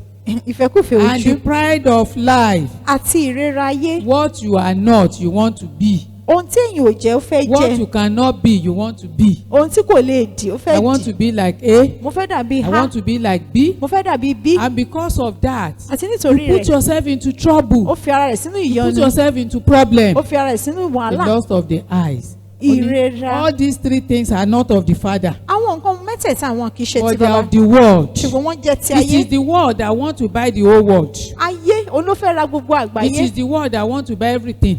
Ayé ló fẹ́ ní ohun gbogbo. That is pride of life. Èyí náà ni ìrera Say, ayé. this world will pass away. Ayé yìí sì ń kọjá lọ. And all this lust of the eyes, Àti gbogbo lust of ìfẹ́kúfẹ̀ẹ́ the ojú, flesh, ìfẹ́kúfẹ̀ẹ́ ara, pride of life, ìrera they ayé. will pass away. Gbogbo wọn ni yóò kọjá lọ. But he Ṣùgbọ́n that will ẹni do the will of God tí ó will bá ṣe abide ìfẹ́ Ọlọ́run, forever. ó ní yóò dúró láéláé. So our life Ayé wa. is to be an example to believers and unbelievers. Ó gbọ́dọ̀ jẹ́ àpẹẹrẹ fún àwọn onígbàgbọ́ àti àwọn aláìgbàgbọ́. So for us to walk in holiness with God in this present world, Fún wa láti rìn nínú ìwà mímọ́ we have pẹ̀lú to do Ọlọ́run a nínú lot. ayé We ìsìn. have to do a lot with what we are feeding on. A ní láti ṣe ohun púpọ̀ lórí ohun tí a fi ń bọ́ wa. This is the time of social media. Àkókò tó jẹ́ pé ẹ̀rọ ìgbàlódé ló gba ayé báyìí. I want to challenge you. Mo wá fẹ́ pé yìí níjà. The time that you used to go through WhatsApp, to go through Facebook, to go through Twitter and this and that, if you can use that time to read your Bible, I tell you, you'll be a better Christian. Mo fẹ́ pè wá níjà pé àkókò tá a máa ń lò láti fi ka nǹkan tó wà lórí WhatsApp wa, láti fi ka nǹkan tó wà lórí Telegram wa, láti fi ka nǹkan tó wà lórí Twitter wa, tá a bá lè lo àkókò yìí láti fi ka Bíbélì mímọ́ wa, mo fi dá wa lójú pé a ó jẹ́ Kristẹni tó tún dára jù. I always wonder Ó máa when ń gbà people mí will be lẹ́nu pé sending messages 2 o'clock, 3 o'clock, 4 o'clock. I always ask myself, are they not sleeping? mo máa ń yà mí lómìnira pé nígbà tí mo bá láwọn èèyàn tó ń ṣe If you wake up- àtẹ̀jíṣẹ́ aago méjì òru, aago mẹ́rin, ṣé wọ́n ń sùn ni? If you wake up at that time, Ẹ ń bá jí ní àkókò what yìí, should you do? kí lẹ ní láti You ṣe? should pray. Kéèyàn yẹn gbàdúrà Read ni your Bible. kó sì ka Bíbélì mọ́ rẹ̀. Instead of going to your phone, Dípò kéèyàn máa wo ẹ̀rọ ìbánisọ̀rọ̀ rẹ̀ kó that's máa part tẹ̀. of corruption, no. Ara àwọn ìdìbàjẹ́ náà It's ni. part of corruption, Ara no. ìdìbàjẹ́ ni. And for like that, we can't live a successful holy life. Bẹ́ẹ̀ kò sí bá a ṣe lè gbé ìgbé ayé ìwà Because mímọ́ what we are feeding tó our yọrí sí eyes rere. on, Torí nǹkan tá a fi ń bọ́ what ojú we wa. are spending our time Ohun on. tá à ń lo àkókò wa lé lórí. When people are watching this African Magic, they will spend 2 hours, 3 hours, 4 Nígbà hours. tí àwọn èèyàn bá ń wo àwọn eré amóhùnmáwòrán, wọ́n máa lo wákàtí méjì, And at wákàtí the, end mẹ́ta. at the end of the day, what do you gain there? Lẹ́yìn rẹ̀ kí náà rí mú. Those things are corrupting our mind. Àwọn nǹkan wọ̀nyí ṣe wọ́n mú kọ́kàn wá And díbàjẹ́ when sí. you become addicted to them, Ẹni tó bá sì ti wá fara mọ́ ọ you tó will ti be mọ́ lára. deviating from the way of God. Irú èèyàn bẹ́ẹ̀ á máa yẹra So kúrò ní what ọ̀nà we Ọlọ́run. feed our eyes on Ohun tá à ń bọ́ ojú wa. may mar our Christian life. Ó lè ba Kìrìsìtẹ́nì So ìgbẹ́yìn for us to Kìrìsìtẹ́nì wa live jẹ́. to walk in holiness with God in this present world, Láti lè rìn ní ìwà mímọ́ pẹ̀lú Ọlọ́run nínú ayé ìsinsìnyí. we need to deny ourselves of some things. A ní láti ṣe ara wa fún àwọn nǹkan kan. If we spend our time watching secular television, Tá a bá lo àkókò wa táwọn listening to tẹlifíṣàn, secular music, tá à ń tẹ́tí sí àwọn orin especially àkókò some yìí. gospel musicians nowadays, Pẹ̀lú ní pàtàkì jùlọ àwọn olórin ìyìn rere tí a what ní they put nísìn. on, Ohun tí wọ́n ń wọ̀. you will say, I should not follow these people. Wọ́n wò pé èmi ò gbọ́dọ̀ tẹ̀lé àwọn èèyàn yìí o. Or when you decide in your heart, Tàbí tá a bá ti wá pé nínú I want to ọkàn wa hang pé out with my friends, mo fẹ́ bọ́rẹ̀ mi jáde. unbelieving friends. Pé irú ọ̀rẹ́ What do you want to gain from them? kí la fẹ́ rí gbà lọ́wọ́ wọn. Even if you say, well, I know myself, Tá a bá ti sọ pé èmi I mo máa won't ra do mi what o. they are Èmi ò doing. ní ṣe tán ṣe o. They said if soap and leaf, if they mix together, you won't see leaf again. It's Pé- only the soap you will see. Tẹ́wé bá pẹ́ lára ọṣẹ tó bá di àkókò kan á di ọṣẹ. So as Christians, gẹ́gẹ́ bí kìrìsìtẹ́nì the Bible says bẹ́ẹ̀lì mọ̀ we wípé must not be unequally yoked together with a unbelievers. gbọ́dọ̀ fi àìdọ́gba dàpọ̀ mọ́ àwọn aláìgbàgbọ́. Because what fellowship will a Christian have to do with an ìrẹ́pọ̀ kí ni unbeliever? kìrìsìtẹ́nì ní pẹ̀lú aláìgbàgbọ́. I'm not saying we should not move with them. kì í ṣe pé ká má bá We wọn are rìn. working with them. à ń ṣiṣẹ́ pẹ̀lú We are wọn. living in their à ń gbé houses. ilé wọn. But draw the line. ṣùgbọ́n ẹ jẹ́ kí àlàkó wà. Let there be a demarcation. ẹ jẹ́ kí àlàkó wà. Don't fall into their trap. ẹ má jẹ́ ká bọ́ sí pàtẹ́ Because wọn. before you know it, torí kéèyàn tó mọ̀ little by díẹ̀ little, díẹ̀ you are díẹ̀ díẹ̀ deviating. èèyàn yìí ń So to jẹsẹ̀ live a holy life, láti gbé ìgbé ayé mímọ́. there is a price to pay. ìdíyelé wà láti There san. is a price to pay. ìdíyelé ń bẹ láti san. Because for you to stand out, torí pé fún èèyàn láti dá dúró. for you to come out from among them, fún èèyàn láti jáde kúrò for you láàrin not wọn. to touch any unclean fún èèyàn thing, láti má fọwọ́ kan àwọn ẹ̀mọ́. this may result into persecution. eléyìí lè yọrí sí inúnibíni. This may result into insult. ó lè yọrí sí ọ̀rọ̀ ìgbín. It may result to denial. ó lè yọrí sí ká máa fi nǹkan dínú. They can tell you, wọ́n lè sọ fún ẹ pé because of your standing in the Lord, nítorí ìdúró rẹ nínú Olúwa we cannot give you this and that. a lè fún ọ nílé àti tọ̀hún. But stand out. téèyàn bá dúró God is always there Ọlọ́run ń bẹ níbẹ̀ ní to gbogbo ìgbà support you. láti gbárùkù títí He's ní always there. Ọlọ́run ń bẹ And níbẹ̀. Jesus said something Jésù sọ nǹkan kankan in pé John 16:33. nínú ìwé Jòhánù In the orí kẹrin world you shall have tribulation. ó nínú ayé ẹ̀yin ó rí pọ́njú o. In the world you will have persecution. nínú ayé ẹ̀ rí nínú ibi ni o. In the world you have disappointment. nínú ayé ó rí ìjákulẹ̀. But he said, be of good ó cheer. ní ṣùgbọ́n ìtìjú ká I have overcome the mo ti world for borí you. ayé.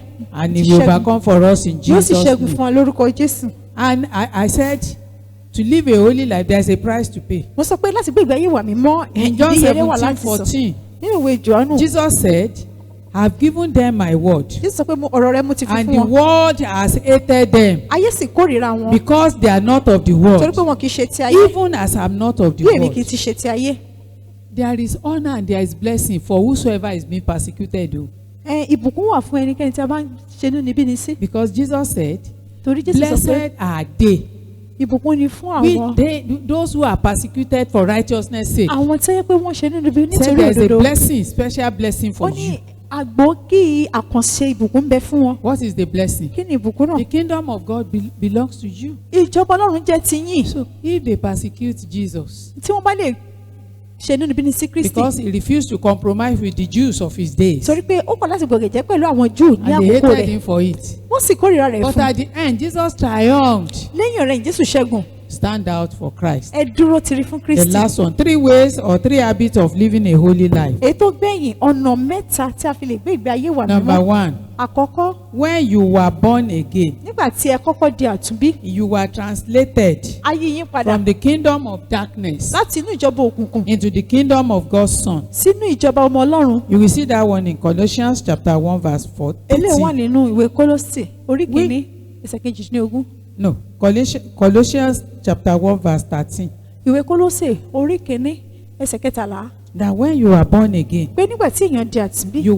you were translated, àti yí yín padà. you were transported, ayé yín padà. you were removed a mú yín kúrò from the kingdom of darkness kúrò nínú ìjọba into the òkùnkùn kingdom of God. sínú ìjọba ti Ọlọ́run. You were taken a mú yín and lifted a sì gbé yín sókè out of darkness. kúrò nínú òkùnkùn. You were separated. a yà yín sọ́tọ̀. Why will you now go back? èyí ṣe tẹ́ fẹ́ fi padà. Why will you now èyí ṣe compromise? tẹ́ fẹ́ fi gbọ̀gẹ̀jẹ́. Because you have been taken out. torí pé a ti mú yín You are jáde. no more in darkness. ẹ ò sí nínú You òkùnkùn are now mọ́. in the light. ẹ wà nínú The ìmọ́lẹ̀. light of the Son of God. ìmọ́lẹ̀ tí ọmọ Ọlọ́run.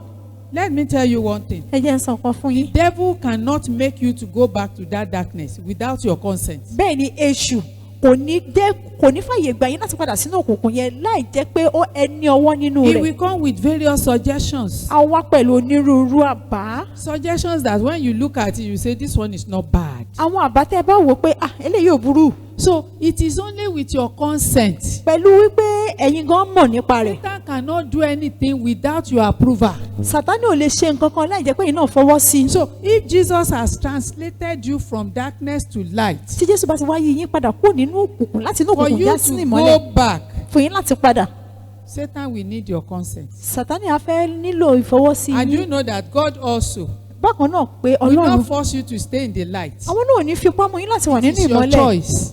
ó jẹ́ àṣàyàn yín It o is your choice. àṣàyàn It yín is ni what you choose. ó tẹ́ ẹ bá yàn ni I have chosen in my life. èmi ti yàn nínú ayé mi It is this God, ọlọ́run yìí ni no other God. kò sí ọlọ́run mìíràn That is a choice. eléyìí ni Your àṣàyàn choice may be different from my own. àṣàyàn tí yín lè yàtọ̀ But sí tèmi since I've left the darkness níwọ̀n ìgbà tó jẹ́ pé mo ti and fi I've seen òkùnkùn the sílẹ̀ light, mo sì ti rí and I ìmọ́lẹ̀ can walk in the light mo without sì- falling. mo sì lè rìn nínú ìmọ́lẹ̀ láì ṣubú If you walk in the darkness, you will fall. téèyàn bá rìn nínú òkùnkùn yóò ṣubú Then why do you have to go into darkness èyí ṣe again? téèyàn tó wọ́n fẹ́ padà sínú Why will òkùnkùn you not live your life for Christ? èyí ṣe téèyàn fi gbé ìgbé ayé yín fún Because Kristi living your life for Christ brings joy. torí pé gbígbé ìgbé ayé yín fún Kristi ó mú ayọ̀ dání It brings joy. ó mú ayọ̀ dání It brings peace. ó mú àlàáfíà It lọ́wọ́ brings comfort. ó mú ìtùnú wá It brings ó sì satisfaction mú ìtẹ́lọ́rùn wá when you are living in nígbà tí Christ. ẹ bá ń gbénú When Kristi you are living your life for Christ. nígbà tí ẹ bá ń gbé ìgbé ayé yín fún Kristi So that's one way of living a holy life. ọ̀nà kan rèé tí a fi ń gbé ìgbé ayé wà mímọ́ That you don't go back. pé ẹ ò ní padà You don't go back to the darkness. ẹ ò ní padà sínú òkùnkùn You don't go back to what you have confessed you will not do and start to do it ẹ ò ní again padà now. sínú tẹ́ ẹ ti jẹ́wọ́ pé ẹ̀ ní í ṣe kẹ́ ẹ wá bẹ̀rẹ̀ sí máa ṣe So the Bible says in Hebrews chapter 12 verse 14, bẹ́ẹ̀ ni mo sọ nínú ìwé say Hébérù live in peace with all men orí kejìlá and without holiness ẹ gbé ní àlàáfíà pẹ̀lú gbogbo no ènìyàn man will see God. láìsí pẹ̀lú ìwà mímọ́ láìsí eléyìí kò sẹ́ni tó lè rí Ọlọ́run Live in peace. Holiness makes you to live in peace. ẹ wà ní àlàáfíà pẹ̀lú Even gbogbo with ènìyàn the most difficult people in life. pé ìwà mímọ́ ni ó jẹ́ kẹ́ ẹ lè wà ní àlàáfíà pẹ̀lú gbogbo àwọn èèyàn tó tiẹ̀ le gan nínú ayé yìí Holiness makes you to live with ìwà them. mímọ́ ni ó lè jẹ́ kẹ́ ẹ gbé You pẹ̀lú live with wọn them comfortably ẹ ó gbé pẹ̀lú wọn without any láìsí problem. wàhálà Amen. àmì Number 2. ìkejì No, before number 2. Kọ́tọ́- To maintain a life of holiness, láti dúró nínú ìgbé ayé wà we mímọ́ must have the Holy Spirit living inside of ẹ gbọ́dọ̀ us ní ẹ̀mí mímọ́ tó ń gbé inú wa for that purpose. fún èrèdí yìí Why? kí ni ìdí rẹ̀ The Holy Spirit is our mentor, ẹ̀mí mímọ́ jẹ́ àwòkọ́ṣe wa is our leader. ó jẹ́ adarí wa He shows us the way. ó ń fọ̀nà hàn wá If he's living inside of us, tó bá ń gbé inú wa before you do anything, ká tó ṣe ohunkóhun Holy Spirit will tell ẹ you, máa sọ pé Holy Spirit will minister to ẹ you. máa ṣiṣẹ́ And if you aránṣẹ́ have pé learned how to listen or how to hear from the Holy tí ènìyàn bá Spirit, sì ti kọ́ bó ti ń tẹ́tí bó ti lè I gbọ́ látọ̀dọ̀ tell ẹ̀mí you, mímọ́ mo sọ fún wa it pé will make the life of holiness so easy and comfortable. á mú kí ìgbé ayé wà mímọ́ kó rọrùn kó sì ṣe Because ìtọ́ni before you do anything, kó tó di pé èèyàn ṣe ohunkóhun just ask Holy Spirit, ẹ jẹ́ should I pé ẹ̀mí say mímọ́ it? ṣe ń sọ Should I go there? ṣe ń lọ bẹ̀ Should I do it? ṣe ń ṣe You know, you take Holy Spirit as your friend. téèyàn bá mú ẹ̀mí mímọ́ bí ọ̀rẹ́ rẹ̀ When you take him as your friend, téèyàn bá mú ní as ọ̀rẹ́ your partner, gẹ́gẹ́ bí ẹlẹgbẹ́ alábàáṣiṣẹ́pọ̀ that if you don't give me the go ahead, I will not do it too. tó o bá ti ní ìṣòro Holy kò ní Spirit, ṣe o if you don't give me go ahead, tó o bá ti and ní when ṣe he gives you go bẹ́ẹ̀ ahead, ni á sì lè sọ pé ó yá ṣe if Holy Spirit gives you go ahead, tí èèmọ́ bá fún yín pé ó yá and maybe ṣe along the line, bóyá láàrin rẹ̀ you come into a difficult situation, èèyàn wá rí èèyàn dé pele tó le what do you do? kí ni èèyàn Call láti the ṣe Holy Spirit, oh ẹ̀mí yeah, mímọ́ ó yá and I tell you from mo sì sọ fún ọ experience, pé láti inú ìrírí He bá make a way out for you. á la ọ̀nà láti bẹ̀ Another way to live a holy ọ̀nà life mìíràn láti gbé ìgbé is ayé to flee away mímọ́ from temptation. ó náà ni pé láti sá fún Temptation will ìdánwò come, ìdánwò á wá o but you flee. ṣùgbọ́n èèyàn ní láti sá You use the word of ẹ God. jẹ́ lu ọ̀rọ̀ Ọlọ́run You can resist temptation that comes your way lè by the dojú power ìjà of kọ- the Holy Spirit. a lè dojú ìjà kọ ìdánwò tó bá wà sọ̀rọ̀ wa nípa agbára ẹ̀mí mímọ́ 1 Corinthians chapter 10 verse 13. I will just summarize it for you. màá kàn sọ ní ṣókí fún wa ìwé Kọ́ríńtì I've kìíní known this verse for over close to 40 years. That Oh. verse, that 1 Corinthians Be- 10:13. ẹsẹ̀ bíbélì mọ́ yìí mo ti mọ̀ ó ti ń lọ bí ogójì ọdún báyìí The Bible says temptation will come, ó ní ìdánwò yóò wá o trial will come, ìyíriwò yóò wá but two things. ṣùgbọ́n méjì He said God will not tempt us more than what we can take. Ọlọ́run ní dánwò àwùjọ ohun tí agbára wa gbà He lọ will not try us more than what we wọn ò can ní take. yíriwò àwùjọ He ohun tí a said, lè gbà and lọ inside that ó temptation, ní nínú ìdánwò He náà will make a way out. á tún wá la The ọ̀nà àbáyọ temptation will come. bẹ́ẹ̀ ni ìdánwò yóò wá Trial will come. ìyíriwò yóò wá God also will provide a way Ọlọ́run out. bákan náà wá la ọ̀nà àbáyọ So we must flee immorality. a gbọ́dọ̀ sá fún gbogbo Flee àwọn ìwà ìmọ̀ fornication. àgbèrè Flee anything that is unholy. ohunkóhun tó jẹ́ àìmọ́ Or let me use a simple word. ẹ jẹ́ kí n tún lo ọ̀rọ̀ yìí Anything you will do in the secret ohun tá a ṣe ní kọ̀kọ̀ and you will not be able to do it openly, tá a ní lè ṣe ní gbangba don't do it. ẹ má jẹ́ àṣe o Any word you will speak about somebody, ohun tá a sọ nípa èèyàn kan and when you see the person tá a sì rí èèyàn náà and you are now saying, tá a máa pé you see, ẹ rí i don't say it. ẹ má jẹ́ àsọ Don't do what? ẹ má Don't say jẹ́ it. àsọ When they bring matters to you wọ́n bá gbé ọ̀rọ̀ tọ̀ wá wá and they want to gossip about wọ́n sì somebody, fẹ́ sọ̀rọ̀ ẹnìkan don't lẹ́yìn accept it. ẹ má jẹ́ àgbà. I was in a program. Mo wà nínú ètò kan It's not a Christian, in a graduation ceremony, sha. níbi tí wọ́n ti ń ṣe ayẹyẹ And ìkàwé some women, oyè. we were sitting together, Bẹ́ẹ̀ ni a jókòó pẹ̀lú àwọn obìnrin kan. and one of them came Ìkan dé and wanted to start discussion about her mother-in-law. ó wá bẹ̀rẹ̀ sí fẹ́ máa sọ nípa àna rẹ̀ yí ọkọ rẹ̀. These are people that I know. Àwọn tí mo mọ̀ ní o Christians, so kìrìsìtẹ́nì ni wọ́n we o were all Christians. kìrìsìtẹ́nì ni gbogbo And wa. they started it. Bó sì ṣe bẹ̀rẹ̀ rẹ̀ And I saw where they are going. mo wá rí ibi tán lọ. I just carry my bag Mo kàn gbé rí àpò and I mi walk away. mo bá jáde kúrò láàrin And I wọn. was just walking around Mo kàn ṣáàrin kiri as if I'm trying to sightsee. bẹ́ẹ̀ ni pé mo fẹ́ rí àwọn Why? tí mo kí ni kí I n don't want to carry the punishment of somebody. torí pé n ò fẹ́ ru ìjìyà So if ẹnìkan. somebody comes to gossip to Tí you nǹkan bá wá láti wá and sọ̀rọ̀ you ẹ̀yìn accept it táwa gbà and you say something about táwa it. náà sọ nǹkan pa rẹ̀. Romans chapter 1, I think the last verse there Ìwé says, Róòmù orí kìíní ẹsẹ̀ tó gbẹ̀yìn and sọ pé those who listen to it, àti àwọn tó they tẹ́tí shall sí all be punished. gbogbo wọn ni ó jìyà. Live a life of Ẹ holiness. jẹ́ gbé ìgbé ayé wà mímọ́. Then the third one, obey the word of God to live a holy life. Ìkẹta ká gbọ́ràn sí ọ̀rọ̀ Ọlọ́run láti gbé ìgbé ayé wà mímọ́. God commanded us, Ọlọ́run pa láṣẹ fún wa. be ye holy Ẹ jẹ́ mímọ́ as I am bí holy. mo ti jẹ́ So mímọ́. if God is holy, Tí Ọlọ́run bá jẹ́ you mímọ́ also must be àwa náà ní holy. láti jẹ́ mímọ́. As I've said Bí already, mo ti sọ tẹ́lẹ̀ holiness simply means separated to God. ìwà mímọ́ túmọ̀ sí kéèyàn ya ara rẹ̀ sọ́tọ̀ fún Ọlọ́run. Holiness is a life you live day by day. Ìwà mímọ́ jẹ́ ìgbé ayé tá à ń gbé lójoojúmọ́. If you are truly separated to God, Tó bá pẹ́ lóòótọ́ láti ya ara wa sọ́tọ̀ you fún will Ọlọ́run. obey His word. A ó gbọ́ràn sí ọ̀rọ̀ wọn. Not just obeying some of His Kì commandments í all kàn the ṣe pé time. ká gbọ́ràn lára Obeying all the àwọn àṣẹ rẹ̀. commandments to the best of your ability. ṣùgbọ́n ká gbọ́ràn sí gbogbo àṣẹ rẹ̀ sí ipa wa. Many people are born again today, Ọ̀pọ̀lọpọ̀ di àtúnbí lẹ́nu. but they are never disconnected from their old life. Ṣùgbọ́n wọn ò tí ì fi ìgbé ayé àtijọ́ They sílẹ̀. are still living the old life. Wọ́n sì ń gbé ìgbé ayé Anger àtijọ́ is síbẹ̀. still there. Ìbínú ń bẹ ńbẹ̀. Lying is still there. Irọ́ wà ń bẹ̀. Cheating is still Ìyànjẹ there. wà ń bẹ̀. Adultery is still there. Panṣágà wà. Fornication is still there. Àgbèrè wà ń bẹ̀. There is no difference. Kò sí You yàtọ̀. can't say they are born again. A lè sọ pé wọ́n dé You can't àtúnbí. say they are living a holy A lè sọ pé life wọ́n ń gbé ìgbé ayé wà because they mímọ́. are still in their old life. Torí pé wọ́n wà ní And the ìgbé ayé Bible says àtijọ́ wọn. remove. It's like a garment. Say move it, remove it. Bẹ́ẹ̀ni mọ́ ni ẹ bọ́ dànù. Ó And dàbí put aṣọ. on Kẹ wá gbé wọ̀. The new man. Ọkùnrin titun.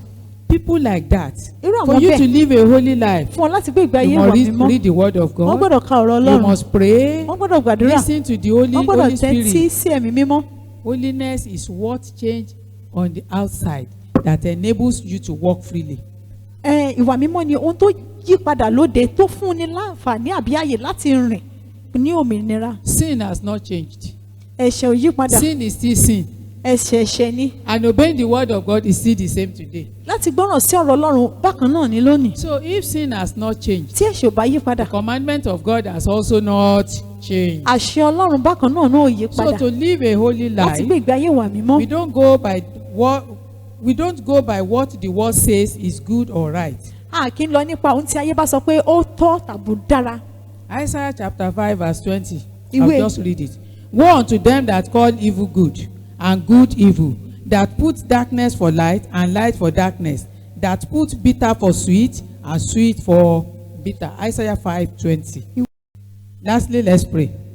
Our Father, in conclusion, Níparí, let us keep believing God. ẹ jẹ́ ká máa gbọ́ Ọlọ́run gbọ́ sí i. Let us keep holy. Ẹ jẹ́ ká jẹ́ mímọ́. Keep our life holy. Ká mú kí ayé wa kó jẹ́ mímọ́. And let us live a holy life every day. Ká sì gbé ìgbé ayé wa mímọ́ lójoojúmọ́. Shall we rise up to pray? Ẹ jẹ́ dìde dúró láti gbàdúrà. Shall we rise up to Ẹ pray? jẹ́ dìde dúró láti gbàdúrà. Let's rise up to pray. Ẹ jẹ́ dìde dúró láti gbàdúrà.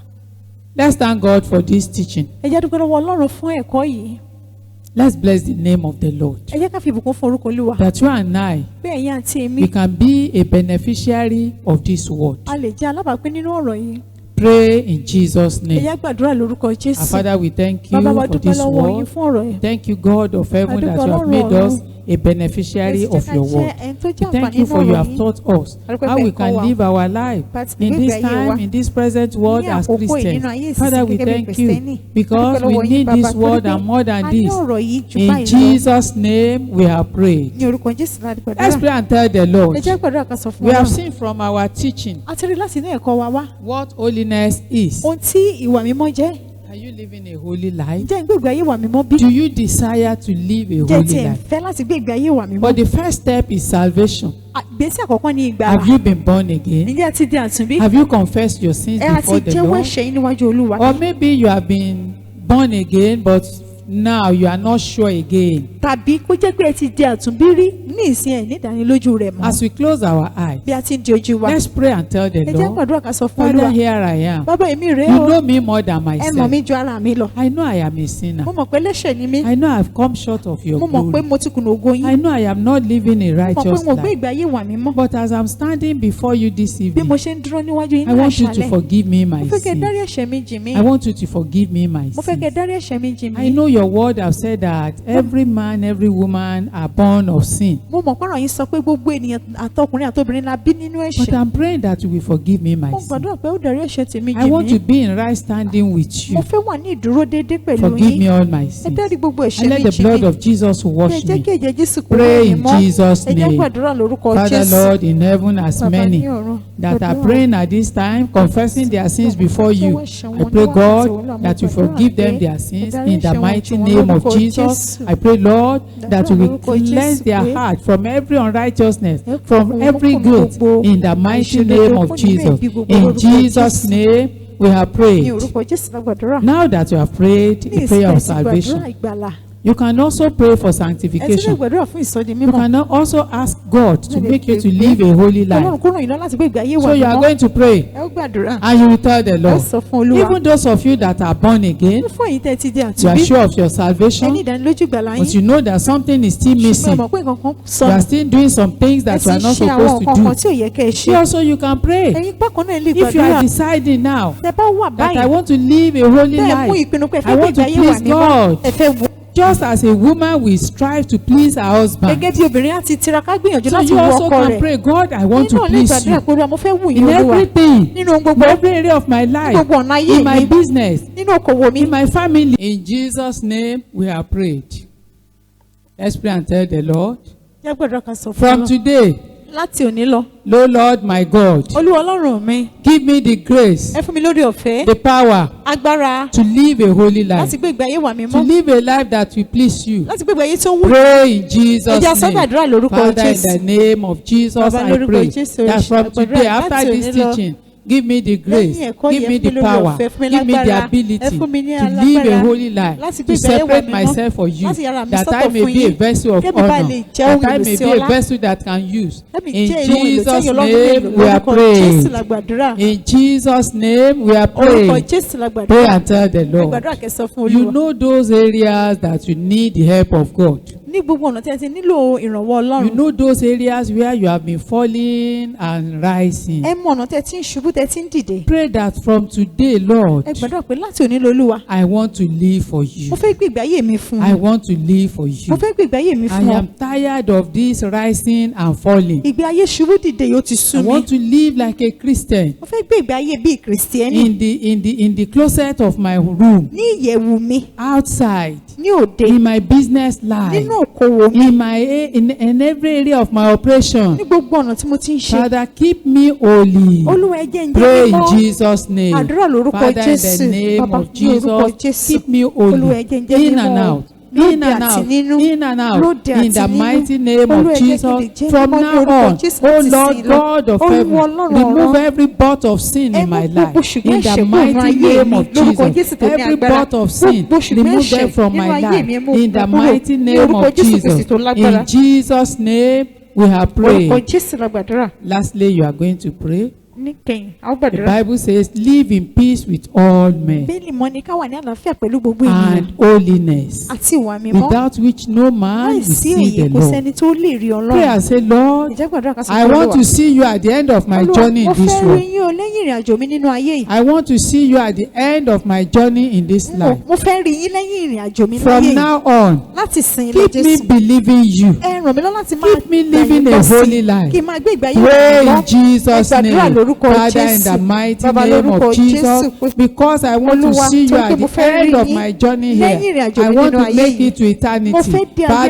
in ayérayé. heaven, I Bàbá, pray ní ọ̀run. that you will keep Mo me gbàdúrà. believing your word. Ẹ mú Keep mi me láti obeying máa your gbọ́rọ̀ word. yín, pé ẹ mú mi Keep láti máa me gbọ́ràn sí keeping ọ̀rọ̀ your yín. word. ẹ In the mú mi mighty láti name máa pa of ọ̀rọ̀ yín Jesus. mọ́. From today, Olúwa, láti change sìn the lọ, thought of my ẹ heart. yí èrò ọkàn mi Change my padà, behavior. ẹ yí ìwà mi Change padà, my ẹ yí attitude. ìṣe mi And let padà. me live in Ẹ jẹ́ kí conformity n gbé with your ní word. ìrẹ́pọ̀ In pẹ̀lú ọ̀rọ̀ Jesus' yín. name Ní we are orúkọ Jésù praying. la gbàdúrà. In Jesus' name we are Ní praying. orúkọ Jésù la gbàdúrà. And so our Father, we are very grateful Bákan unto náà you. bàbá wa ọ̀run, a dúpẹ́ lọ́wọ́ We yín. thank you so much for what you have taught us. A dúpẹ́ gidi lọ́wọ́ yín fún tẹ́ ẹ kọ́ wa. We know and we believe you, Lord, A mọ̀ a sì gbà yín gbọ́ Olúwa that as we have prayed, pé bí a ti gbàdúrà, that we want you to purge a us. fẹ́ kẹ́ ẹ fọ̀ wá mọ́. Purge us of every Kẹ́ ẹ uncleanness. fọ̀ wá mọ́ kúrò nínú gbogbo Purge àìmọ́. us of every Ẹ fọ̀ wá unrighteousness. mọ́ kúrò nínú gbogbo And let àìṣòdodo. our life be in conformity Kí ẹ with jẹ́ your kí ayé wa word. kó wà ní ìrẹ́pọ̀ In the pẹ̀lú ọ̀rọ̀ mighty yín name ní of orúkọ Jesus. Jésù. Let your word be easy for us to keep. Ẹ jẹ́ kí ọ̀rọ̀ yín kó rọrùn fún wa láti pamọ́. Let your word become a way of life for Ẹ us. jẹ́ kí ọ̀rọ̀ yín kó jẹ́ ọ̀nà ìyè In fún the wa mighty ní name orúkọ of Jésù Jesus. tó lágbára. And anytime the trumpet Àti pé will nígbàkúgbà sound, tí ìpè yóò dùn, anytime you will call us back home, ìgbàkúgbà tí ó pè wá I sí pray, ilé, Lord God of heaven, Ọlọ́run ọ̀run mo that we gbàdúrà shall hear that good pé word, a ó gbọ́ ọ̀rọ̀ rere ni. that we say, come, Tí thou ó sọ faithful pé, servant, wá ọmọ ọ̀dọ̀ into rere the joy of your wá God. sínú ayọ̀ Ọlọ́run Let rẹ. this be the word we are going to hear in the mighty name of Àmín. Jesus. Ẹ jẹ́ kí ilé ìjọ ọ̀rọ̀ tá ò gbọ́ ní orúkọ Jésù tó lágbára. Anything that is unrighteous, Ohunkóhun tó bá jẹ́ anything àìṣòdodo, that is ohun uncleanness, tó bá jẹ́ Father, àìmọ́, remove it from our Bàbá,